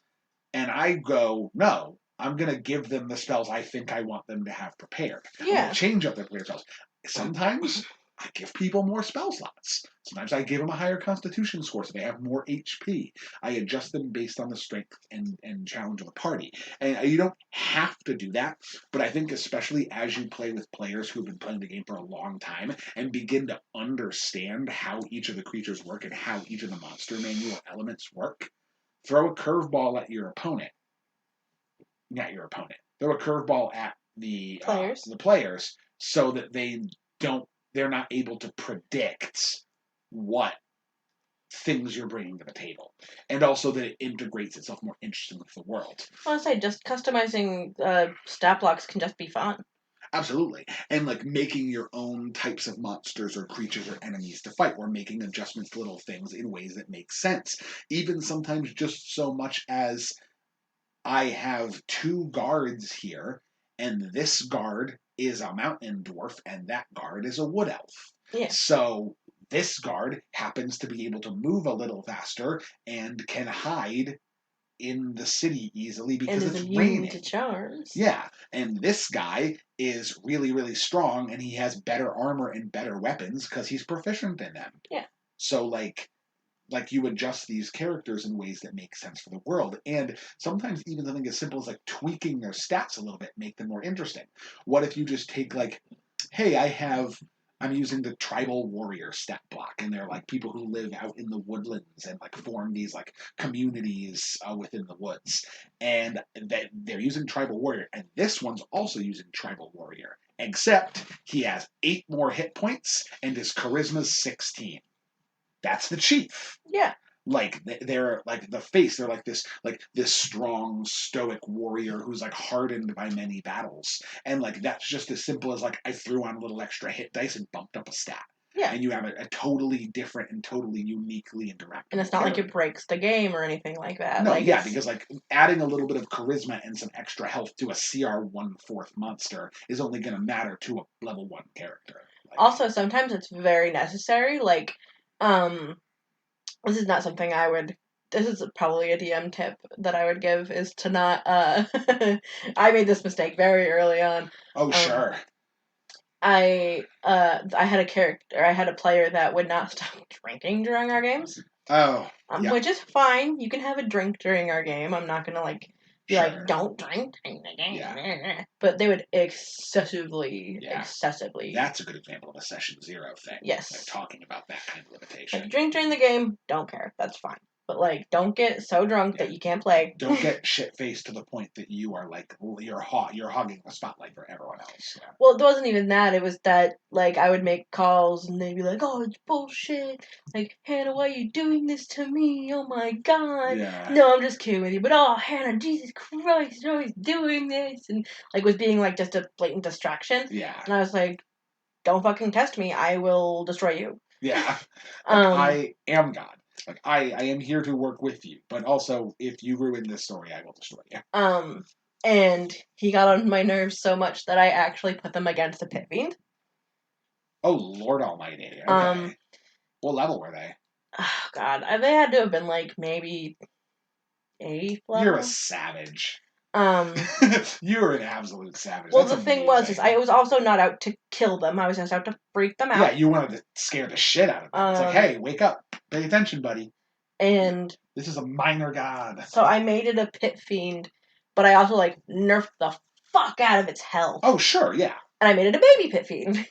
Yeah, exactly. That's the easiest way to do that. So it still had like the shock value. They're like, oh fuck. Yeah. Like, this is one of the lords of the abyss, lords of hell. Yeah, like, oh fuck, okay. But this is a king amongst devils. And that was the thing, a crit to it, is what killed it. And I just had them like turn it into ice and it shattered, and it was like a really fun moment. Yeah, and then the thing is, it feels amazing to kill something like that. Yeah, I just needed the fucking smash to wake them up, and the thing is it did. It woke him the fuck up. Yeah, and it's still something they talk about to this day. They go, "Oh, we fought a pit fiend." I was like, "A baby." Yeah. Pit fiend, but yes, you did. I worked on that one. We tweaked it. We tweaked it. Well, that's the thing. It's also like if you're gonna make jump decisions, that was the real point I was trying to make. If you make decisions and you're like, yeah, we're gonna do this huge Viking encounter and it's crazy, and then you like see your players are like intensely struggling and you're not comfortable with with killing your players over your own rash decision, do not be afraid to like somehow instinctively just nerf it. Right, exactly. Yeah, and like honestly, and this is something that I do relatively a lot, is like adjusting things at the table. Mm-hmm. Like if I just was like, I'm gonna use a knight. I'll put the knight stat block in here, and then we get into the fight, and like the fight's about to begin, and I'm sitting there like, damn, I spent the last like 3 minutes describing how like powerful and impactful this knight's greatsword swings were. Like they were just like swinging this blade around and carving gouges in the marble. Yeah. Like this is an absolute monster. Flip over to the knight, strength 14. I'm like, nope, and I'll just right before you roll initiative. I'm like, oh, while I'm rolling initiative, let's just knock that shit up to 18 real quick. Yeah. Like because it would feel weird if I spent the whole time being like, hey, this thing is beating the shit out of stone objects with just a regular sword. Like they're a normal guy just breaking pillars and shit. Oh, by the way, they're like his strength isn't even half yours. His strength is roughly the same as your average high school quarterback. No. Yeah. This is a monster. Another good example of doing the opposite of what you did and like scaling a monster up. If you realize it's way too easy. Yeah, if you want to do well, not even if you necessarily. Well, you can definitely do it, and you should do it if you realize it's way too easy, but you still want to use that monster. Take something like a Shadow Demon, which is CR4 and pretty easy to beat for most things. Fucking triple its hit points and give it a bunch of extra attacks and stuff. Yeah. That's a threat for a reasonably high level party. I literally am watching through Critical Role Campaign 1 right now, and I just watched their fight against Umbrasyl, the Ancient Black Dragon. Ancient Black Dragon, stat block right out of the monster manual, 367 hit points. Not true for Umbrasyl. Umbrasyl, 845 hit points. Mm-hmm. Why? Matt has a party of 7 people. Yeah. No, not having it. Like he needed it. He wanted it to be a major threat, so he made it ridiculously fucking strong. Yeah, it's 2.5 times more powerful health-wise than your average dragon would be, and the players felt threatened, and it was an entertaining and frightening and strong and like difficult fight that they had to be careful about. Right. And I that's the exact reason why you should consider adjusting everything, because there's always ways to tweak those knobs to make every NPC interaction a little bit more dynamic and a little bit more interesting. Well, that's also something that I would like to throw in. I don't know if it's a point you're going to make or not, but like, I just made it like with if people are like, if it doesn't look like the fight's going well, you could nerf a monster. If it doesn't look like it's going well enough, you could make it stronger. Yeah. But also like, something I'd like to throw in on top of my own tip is don't be afraid of character death. Just because a character died does not mean an encounter's going badly. Right. Yeah. Because I know a lot of people are. Yeah, they're like, oh my god, I killed my player character. I went too hard. Yeah. It's like, sometimes, I mean, like... Sometimes it happens. Especially, like, once you get Revivify... Yeah. And especially once you get, like, Raised Dead, Resurrection, True Resurrection. Like, once you're at that level, if you're 17th level... and you're not killing your characters in major boss fights, you probably didn't make the boss hard enough. Right. Like, and that's not a hard and fast rule. But Mhm. like when these characters have the ability to spend a once a day ability and 1,000 gold, which is not that hard for people who can kill dragons. If they don't have to spend that to pick their friends back up after a grueling fight for them, you could have made the fight harder. Yeah. Yeah. Especially the higher level they are. The higher level you go, the fight should really be like pretty impactful. Right, they're heroes. They're not trying to like punch a guy on the street who's stealing a purse. Like they're fighting a fucking like dragon or a genie or like other things. Like exactly. it should be hard. Exactly. So that's that one. This one is, in my opinion, important. It's something that I feel like I could be better with, and that I am working on. And it's also something that I think is difficult for some tables, mostly because of time and resources and things like that. But I highly recommend as a DM using tools like background music, unique accents for your NPCs, maps, especially hand-created maps, and other things like that. Environmental pieces, if you can afford things as crazy as like Dwarven Forge set pieces and like they don't even need to be that if you can. No, if you can just draw a good battle map. Well, the thing is maps don't have to be good. Yeah. Maps just have to suffice the area. Yeah, maps have to represent what you're trying to represent. They don't have to look good by any means. As long as you have what you need on the map, then I feel like that works.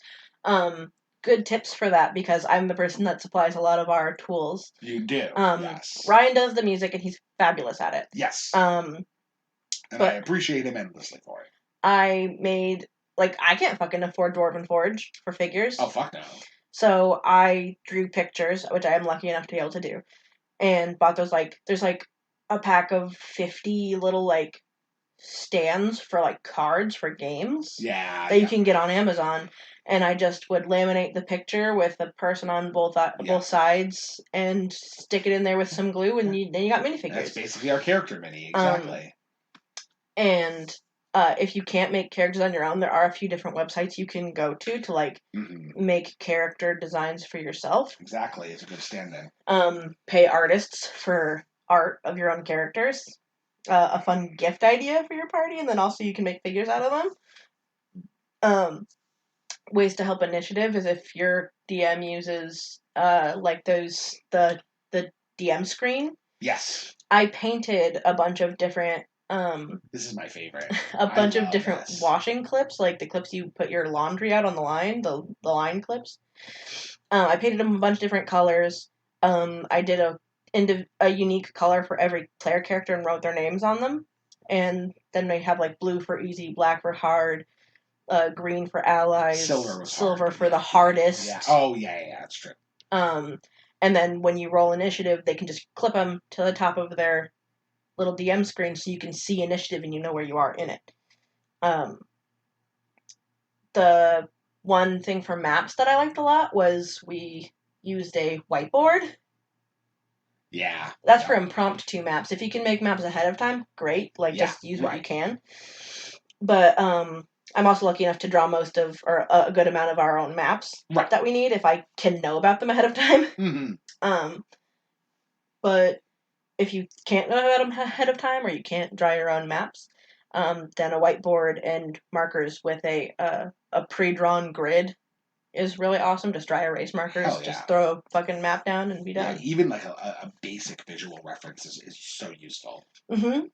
Exactly. And those tools are like, that's a little bit more of an advanced thing, because when you're still in the earlier stages of like DMing and you're trying to balance the game and the rules and everything that's going on around you, it's hard to also be juggling music and set pieces and like especially if you're trying to like pre-plan maps. It's like, you don't necessarily know where your players are going to go. So how can you be like, oh, I'm going to draw a map for here and a map for here for a map for here, and then like half of that shit doesn't get used. You're already spending so much time planning. Well, that's why the impromptu maps help a lot. Exactly. And that's why I think that it's something that like it takes like a collaborative effort, and it takes like a little bit more experience to be able to effectively use them in a really creative way. And so that's something that I think that like people who want to become more advanced at DMing should start to like put their toes in the sand there and really start to build on the atmosphere and the environment of the table. Right. It's something that I'm definitely working on as someone who spent most of his career of D&D playing very theater of the mind, kind of like role-playing and character interaction scenarios. It's something that, like, I am relatively new to. Well, also, it probably doesn't hurt that I'm incredibly, like, needing to know where the fuck I am in this theater of the mind focused. Right. And so I just draw everything that I possibly can. That's true. And that's the thing, working with your players on that is a really important way to handle it. Well, that's the thing, is also we didn't used to really play music, and then Ryan plays the music for the games, and it's really awesome. Yeah. So it's been amazing, especially for a campaign that's as atmospheric as this one. The Underdark is such an atmospherically driven locale, and, like, it's so neat that we're able to use that. Yeah, like, if you can get your players to effectively help you with some of the things you need to get done, then all the better. Hell yeah. My number 11 topic, and I know we're getting close. This might be a little bit of a longer one, but that's because we're excited about it. We didn't do it last week. We can afford it. That's true. Number 11, all I put for this one, and I may, like, don't give me shit about this in the comments, because you know what I mean. Quote, all good artists steal. That's my big DM tip. If you see something that some other DM does, that some other game does, that some other player character does, look at that. Analyze it. If you like it, how do you incorporate it into your game? Tweak it. Borrow it. Expand upon it. Make it your own in a unique way. Credit where credit is due, of course, but it's sort of like in teaching, where, like, if you're teaching someone something, it's not like, oh, I can't teach someone else that. I can't teach you the same lessons that I got because that's their lesson. People have their own unique settings and ideas, but people don't have a copyright on methods. Right. And so, like, if you're like, damn, my player characters are having such a hard time getting invested in my setting because they're just not really connecting with the NPCs. And then you are watching like a live play or someone else's D&D live stream, and you see this NPC that just, like, is so captivating and so interesting. And you're like, wow, that's a really, really unique way to handle that. Look and be like, okay, what makes them interesting? Is it, like, the way they interact with the party? Is it, like, their charm? Is it their, like they have, like, a specific attitude that meshes well with the characters? Find ways to be like, okay, what did they do that made that character so appealing to the party? And what can I do to make a character that is similarly appealing to my party? Yeah. You want to frame everything in the perspective of your own campaign, your own adventure. But if you see especially if you see, like, a good puzzle idea, or a good dungeon idea, or a good villain idea, find ways to tweak and improvise that and make it your own and make it work for your setting. Because D&D is not just a collaborative storytelling experience between DM and player. It's a collaborative storytelling experience between the community. Yeah. People create, like, entire Reddit accounts just to talk about their D&D campaigns because this kind of shit is interesting to us. Yeah. We love hearing about other people's campaigns. It never hurts to take a moment to, like, learn how to do something better. Like, yeah. There's actually people on TikTok that are like, these are puzzles you should steal for your campaigns. Or yeah. Like, oh, like that's where I got this idea too. That's where I got the idea for the clips for the DM screen. Exactly. Like, these are ideas that someone else had that we were like, shit, that's pretty good. That's a really good idea. Yeah. I have a puzzle that is sitting in the back of my mind that I cannot talk to you about for a campaign that I will not mention which one it is. But there's a puzzle that I'm really excited about that you guys have a possibility of encountering. And I literally was, like, searching for, like, puzzles that do a specific thing not mentioned. Right. On Reddit. And I found this one thread and they're like, try this. This seems neat. And I was like, fuck yeah. Mm-hmm. And so, like, I tweaked it, but I was like, yeah, I want to use this because I think my players will think this is interesting. Yeah, I think like looking at the way other people do things and borrowing the aspects of it that you think you like and that work with you, and then tweaking it in a way that fits your style and your player's style. Mm-hmm. I think that's something that really, like, I think that's something that really allows you to elevate the experience. Yeah. Don't be afraid to borrow story beats or like Mm-hmm. learn how to do different things to advance your game or advance the way you play. Yeah. I'm gonna get flack in the comments for that one, but Why? But I don't know, because some people are just like, oh well, that's like other people's ideas, so don't take them.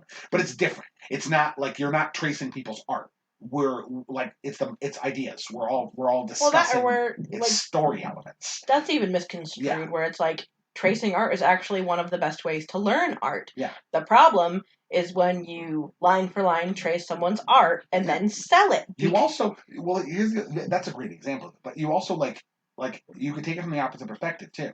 You can learn from the things that you see someone do something and you're like, man, I don't really like that. What can we do to make that better? Yeah. Like the premise of like a good example, Song of Ice and Fire series, George R. R. Martin's fantasy novels. He wrote the character structures in those ways, especially his nobles, and like did the deep dive into these like whether these people were like good kings or good rulers. Maybe they're good people, but they're shitty rulers, or maybe they're bad rulers, but they're good people, and those aspects because he was disappointed with Tolkien.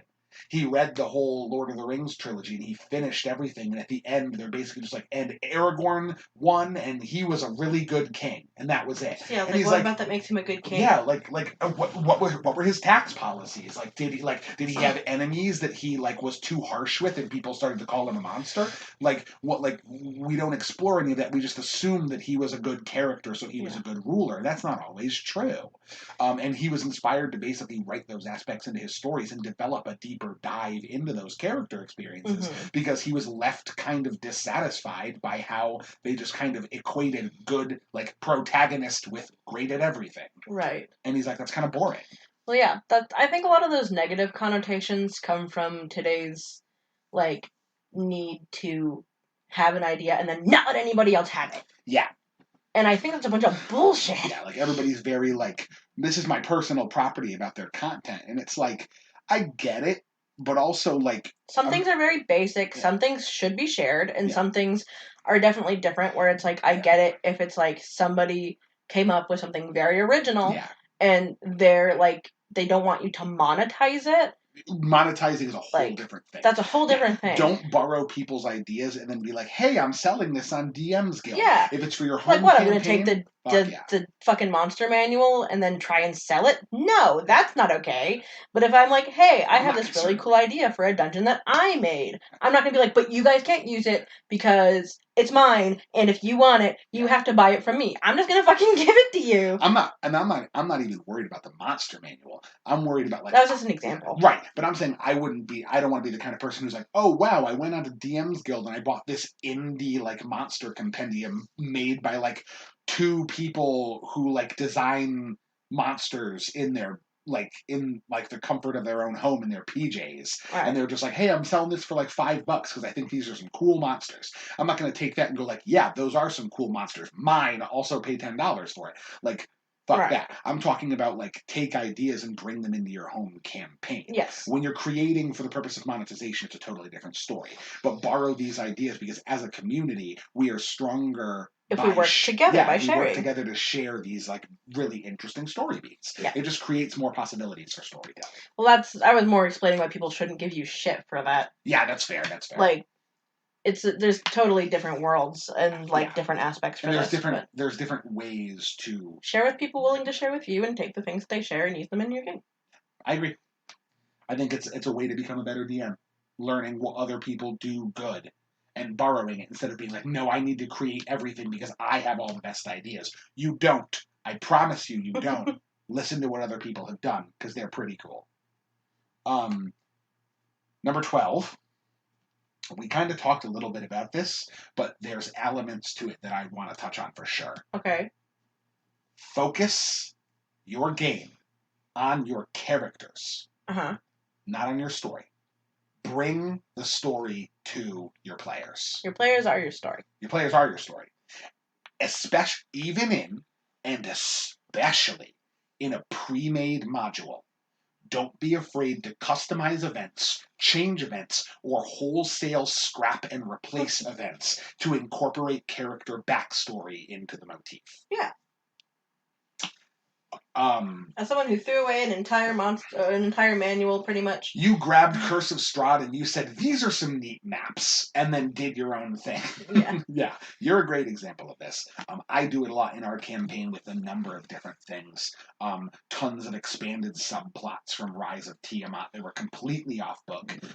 Right now, the chapter on what to do on the surface in Out of the Abyss is 2 pages.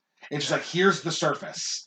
You should probably just kill time until you can maybe do something else. Well, that's weird because we've been on the surface for like the last 3 to 4 sessions.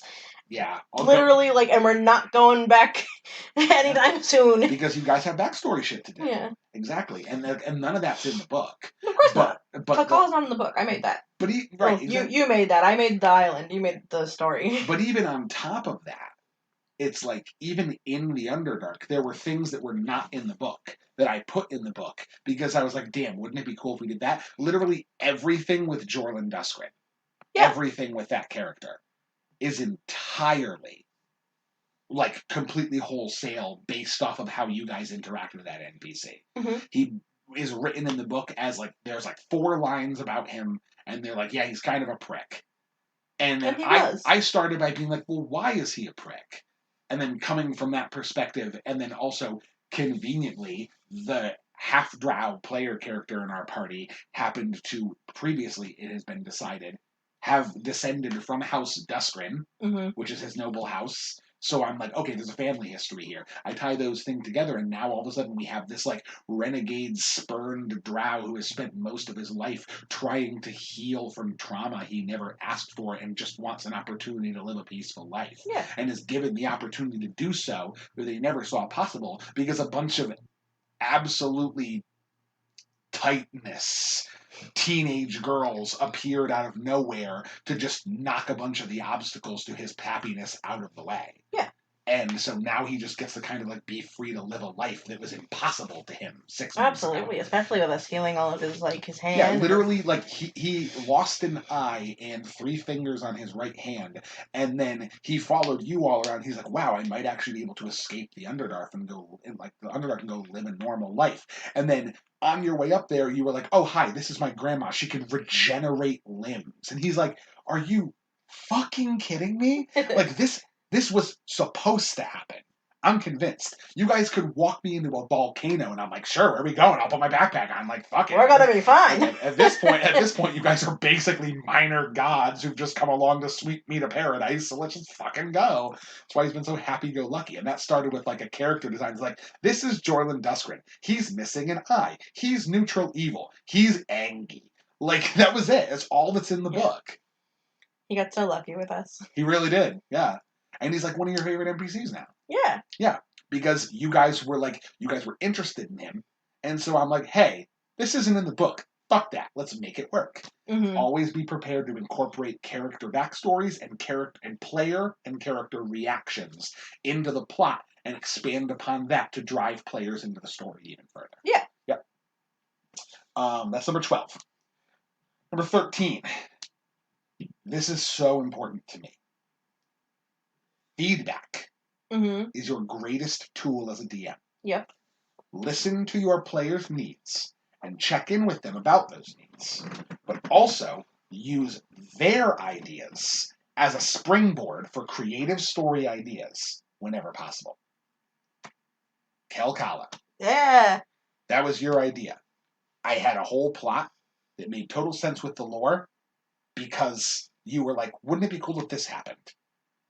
Hell yeah. I just made my house, dude. Yeah. That's the direction you as a DM want to be going, and your players come to you excited about something hey, look, I made this neat thing, and you're like, cool, what can I do with it? Right. Once you get into that mindset, it's so much easier to become a good DM, because you're looking from the perspective of my players are excited about something. How can I capitalize on that excitement, seize it, and expand it into something that makes everybody happy? Yeah. Take something that is appealing to one player and expand it out so that everybody is invested in some way. Even the characters who don't care about the politics of Kelkala, I found, not even the politics, just don't care about the village. Kylia is not the kind of character played by Ryan who is a different kind of player than you are, I think. Calcala is not the kind of location that I would necessarily attribute to being appealing to Kylia or to Ryan. How do I fix that? Calcala, but make it political uprising. Right. And then Kylie is like, I'm fucking invested in it. And because she's invested in it, and because it's got like intrigue and mystery, Kylie's skill set of investigation and like perception and deception and all those other things, they're so useful for solving the mystery. And because Kylie is very useful, Ryan's like, yeah, I get to do something and I get to fucking shine in these moments. And that draws him into a plot that otherwise may not have been interesting to him. Yeah. Take what one player's excited about, expand it to the whole group. Borrow, capitalize on that, bring everybody into the center.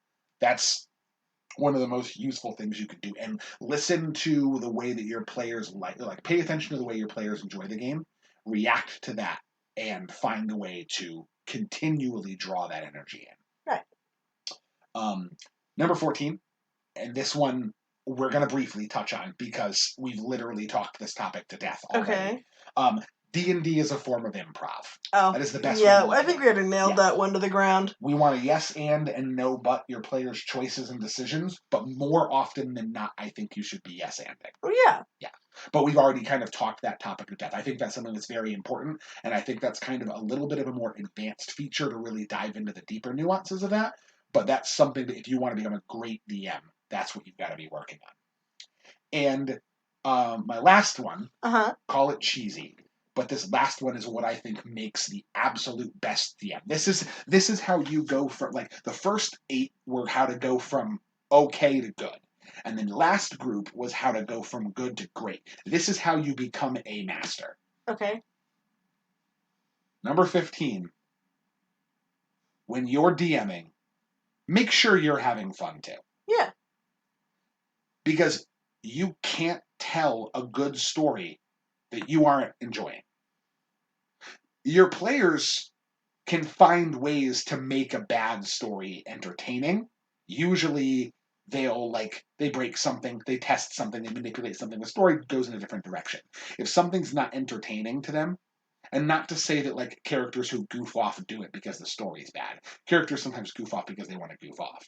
But if a story isn't entertaining to them, they'll find a new way to make it entertaining. Right.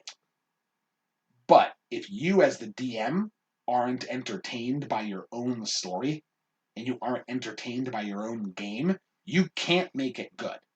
That's a barrier. You are not going to put 100% into something you're like meh about. Yeah, you're not going to put all your effort into trying to make something good that you don't give a crap about. Absolutely. So yeah, I think above all, if there's only one thing that you can do from that entire list and you want to work on being a better DM, it's make sure you're also having fun. I would just say, in general, make sure everyone's having fun. Yes. Well, I mean... That includes you. Yes. But also, like, if you're succeeding if everyone is enjoying themselves. Yeah, and that's the thing. There is no real measure of like, oh, well, this person's an okay DM, but this person's a better DM. The only principle that matters is, do your players enjoy the game? Yeah. And if so, then fuck yeah. Then you win. Then you're the best DM because you do something that makes people happy. Yeah, because you're having a good time with your friends.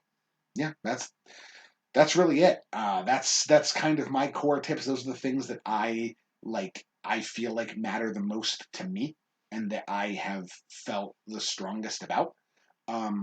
If you're a DM and your DMing style is different and there are some points you want to add on, or if there are some things that you've done in your campaigns that you think are interesting or unique or tips that we missed or something. Yeah, or like something that you think you want to clarify on, like please talk to me about it in the comment. I'm always happy to learn more things from other DMs. So I certainly encourage that. But yeah, I hope this, anyone who was already kind of interested in like stepping into the DM seat to run a game, I hope this was a helpful resource for you. I hope that this kind of encourages you to be like, okay, yeah, maybe it's time for me to I kind of want to like get into this. I kind of want to be creative. Go for it. Yeah. Like don't stress out too much about it. Yeah, exactly. Like the end all be all is like make something that everyone's going to enjoy. And that's easy to do. You watch how other people are reacting, and you find the things that make them happy, and then you just go, "Yep, let's do more of that." Yeah. Yeah. Okay, so yeah. So before we end everything, actually, me and Hannah were talking about since we had mentioned previously that maybe we were going to like tone back a little bit on the teasers for upcoming episodes, so that we can kind of open the way to do different content. We were going to kind of change it up, do something a little different. So Hannah, do you want to incorporate your cool new idea? So I listen to plenty of different podcasts, because I have time. And one of the things that I listen to the Good Mythical Morning podcast. Oh, yep. They call it Ear Biscuits. Which is adorable. And at the end of each Ear Biscuits, they take turns suggesting, I believe, only books. They take a book that they want to recommend. Oh, okay. Or at least I've only paid attention to books that they've recommended. I'm pretty sure it's just books. But I figured we could take the lead from them and kind of do something similar. At the end of each podcast, I wanted to, instead of just saying an awkward goodbye like we always do, I thought that we would take turns on each of our episodes and recommend something, like not just books, but like books, podcasts, other podcasts, Sure. like books. Did I already say books? Movies, song albums, like. Oh, sure. Like anything, like just something that we enjoy, like anime or like a movie. Just like recommend something to you guys in case you're looking for something interesting to look into, and then you can tell us if you like it or hate it. And it gives us an insight into some. It gives you all an insight into some of the things that we enjoy and that we are like interested in. So Hannah, if you want to do us the honors of like just as like a parting thing, like, hey, check this out. Well, since it's the first time we're doing it, technically it's Ken's episode, so he should be doing the recommendation. Oh, okay, but I can do that. It's our very first thing, and I didn't give him a lot of time to look into a recommendation. That's fair. But since we're taking the idea from the Ear Biscuits podcast, I figured maybe we could shout them out and see if you guys could go and see if you like that. Oh, okay, yeah. That's so Ear Biscuits podcast is it available on YouTube? Yes. So it's available on YouTube through the Good Mythical Morning YouTube channel. That's Rhett and Link. They're actually really interesting. They're super funny. They talk about like group like the joint family vacations that they take a lot. Yeah, it's a podcast of basically like it's two longtime best friends just being. They've been best friends since they were like in kindergarten. Oh hell yeah. And they talk about all the different things that they like go through, all their like day-to-day things that they do. I remember they were doing it from home for a while during quarantine, and that was super fun. Like, they actually also talked about like their like the thing is I'm like nobody take offense to this out there, but like pretty anti-Christian. Sure. Because of weird religious trauma. Sure. Yeah, of course. Isn't it always? But they actually talk about their journey from like when they were young, because they grew up in the South. They have like a few different, I think it's like 2 or 3 different episodes of their podcast where they go through their like Christianity journey, and like all the problems with it. Wow. Because they moved, they were like really strictly Christian. They like actually started their YouTube show and their podcast and stuff because they were like trying to do like they're trying to make money and do networking and a Christian comedy show. They're like trying to do like a Sunday morning like prayer thing that they were trying to make it funny so it'd be engaging for kids. Right. And eventually they stopped doing it, I think, and then they like stopped making it as Christian-y. They're just trying to like make it like acceptable for children. Sure. And that's how they kind of like transitioned into Good Mythical Morning and just like started doing a morning show. And so that's kind of how they got the whole start. I didn't really know the whole aspect of that. That's really well. Then they moved out to LA because they were getting popular, and they started like realizing all the things that were wrong with the church, and like yeah, because like at that point you move yourself out of that community and you start to realize it's like some of those communities can be pretty insular and pretty like stuck in their ways, and not all those ways are great sometimes, especially when groupthink sets in. well, that's the thing too, is because Rhett is more like scientifically minded. Sure, yeah. Or he wasn't, but he became that. Like he was very Right. like investigative. Yeah. And he's a very inquisitive person. Yeah, and so he started like reading things about evolution, and he was like trying to talk to Link about them, and he was not about it because Link's the kind of guy that doesn't want to change his mind. Yeah, right. But then eventually he like read some of the books and like was like getting on with the whole thing, and then they like were trying to talk to their wives about it. Yeah. Which apparently they talk all about it. It's like it's very complicated. Like, what do we do? Like, it's like if our wives don't want to, like, do we raise our kids this way? Like, yeah. And I mean that's some very interesting tension, and I'm sure that like that's got to resonate with people who have their own like individual religious traumas as well. Yeah. Like, it's really interesting to hear. Yeah. So yeah, go check them out if you have the time. Ear Biscuits, Good Mythical Morning. That's a great one. What's something I want to shout out? Oh, I got a good one. I'm going to stick with a different angle, but I'm going to stick with the D&D theme. Okay. It's also a YouTube channel. Anybody who is interested in Dungeons and Dragons, specifically players who are interested in unique character building, if you need a funny idea for a character for a one shot or something like that, I cannot recommend enough this YouTube channel that I have been binge watching all of his content. Tulok the Barbarian. Okay. He does this series called Building Character, where he takes pop culture characters and then finds a way to make them work in 5th edition Dungeons and Dragons. He's done characters from all over the spectrum of possible character options. He has built a full 20th level build for Geralt of Rivia, for All Might from My Hero Academia, for like a bunch of members of Team Aang from Avatar. He's done character builds for like the Joker. For did you do L from Death Note or not L? Did you do like a? I don't know if he's done Light Yagami, or at the very least, I haven't seen it. I thought he did, but I might be hallucinating. He might have. He's done. Just a boy with a book. He's done like friggin'. He's done the Ice Climbers. Oh yeah. Yeah, which like he made the ice. Spoiler alert: he made the Ice Climbers an Echo Knight fighter from the Explorer's Guide to Wildmount. The Ice Climbers are fucking busted. They're so powerful. Yeah. They can deal so much damage. But that's the whole thing, is that like if you need like a goofy character idea, if you like a specific character and you want to build a Dungeons and Dragons character inspired by some of these pop culture characters, he probably has a build for it. He's getting close to, if not past 300 episodes at this point. And it's besides the fact that he makes these really interesting characters, he's also very funny.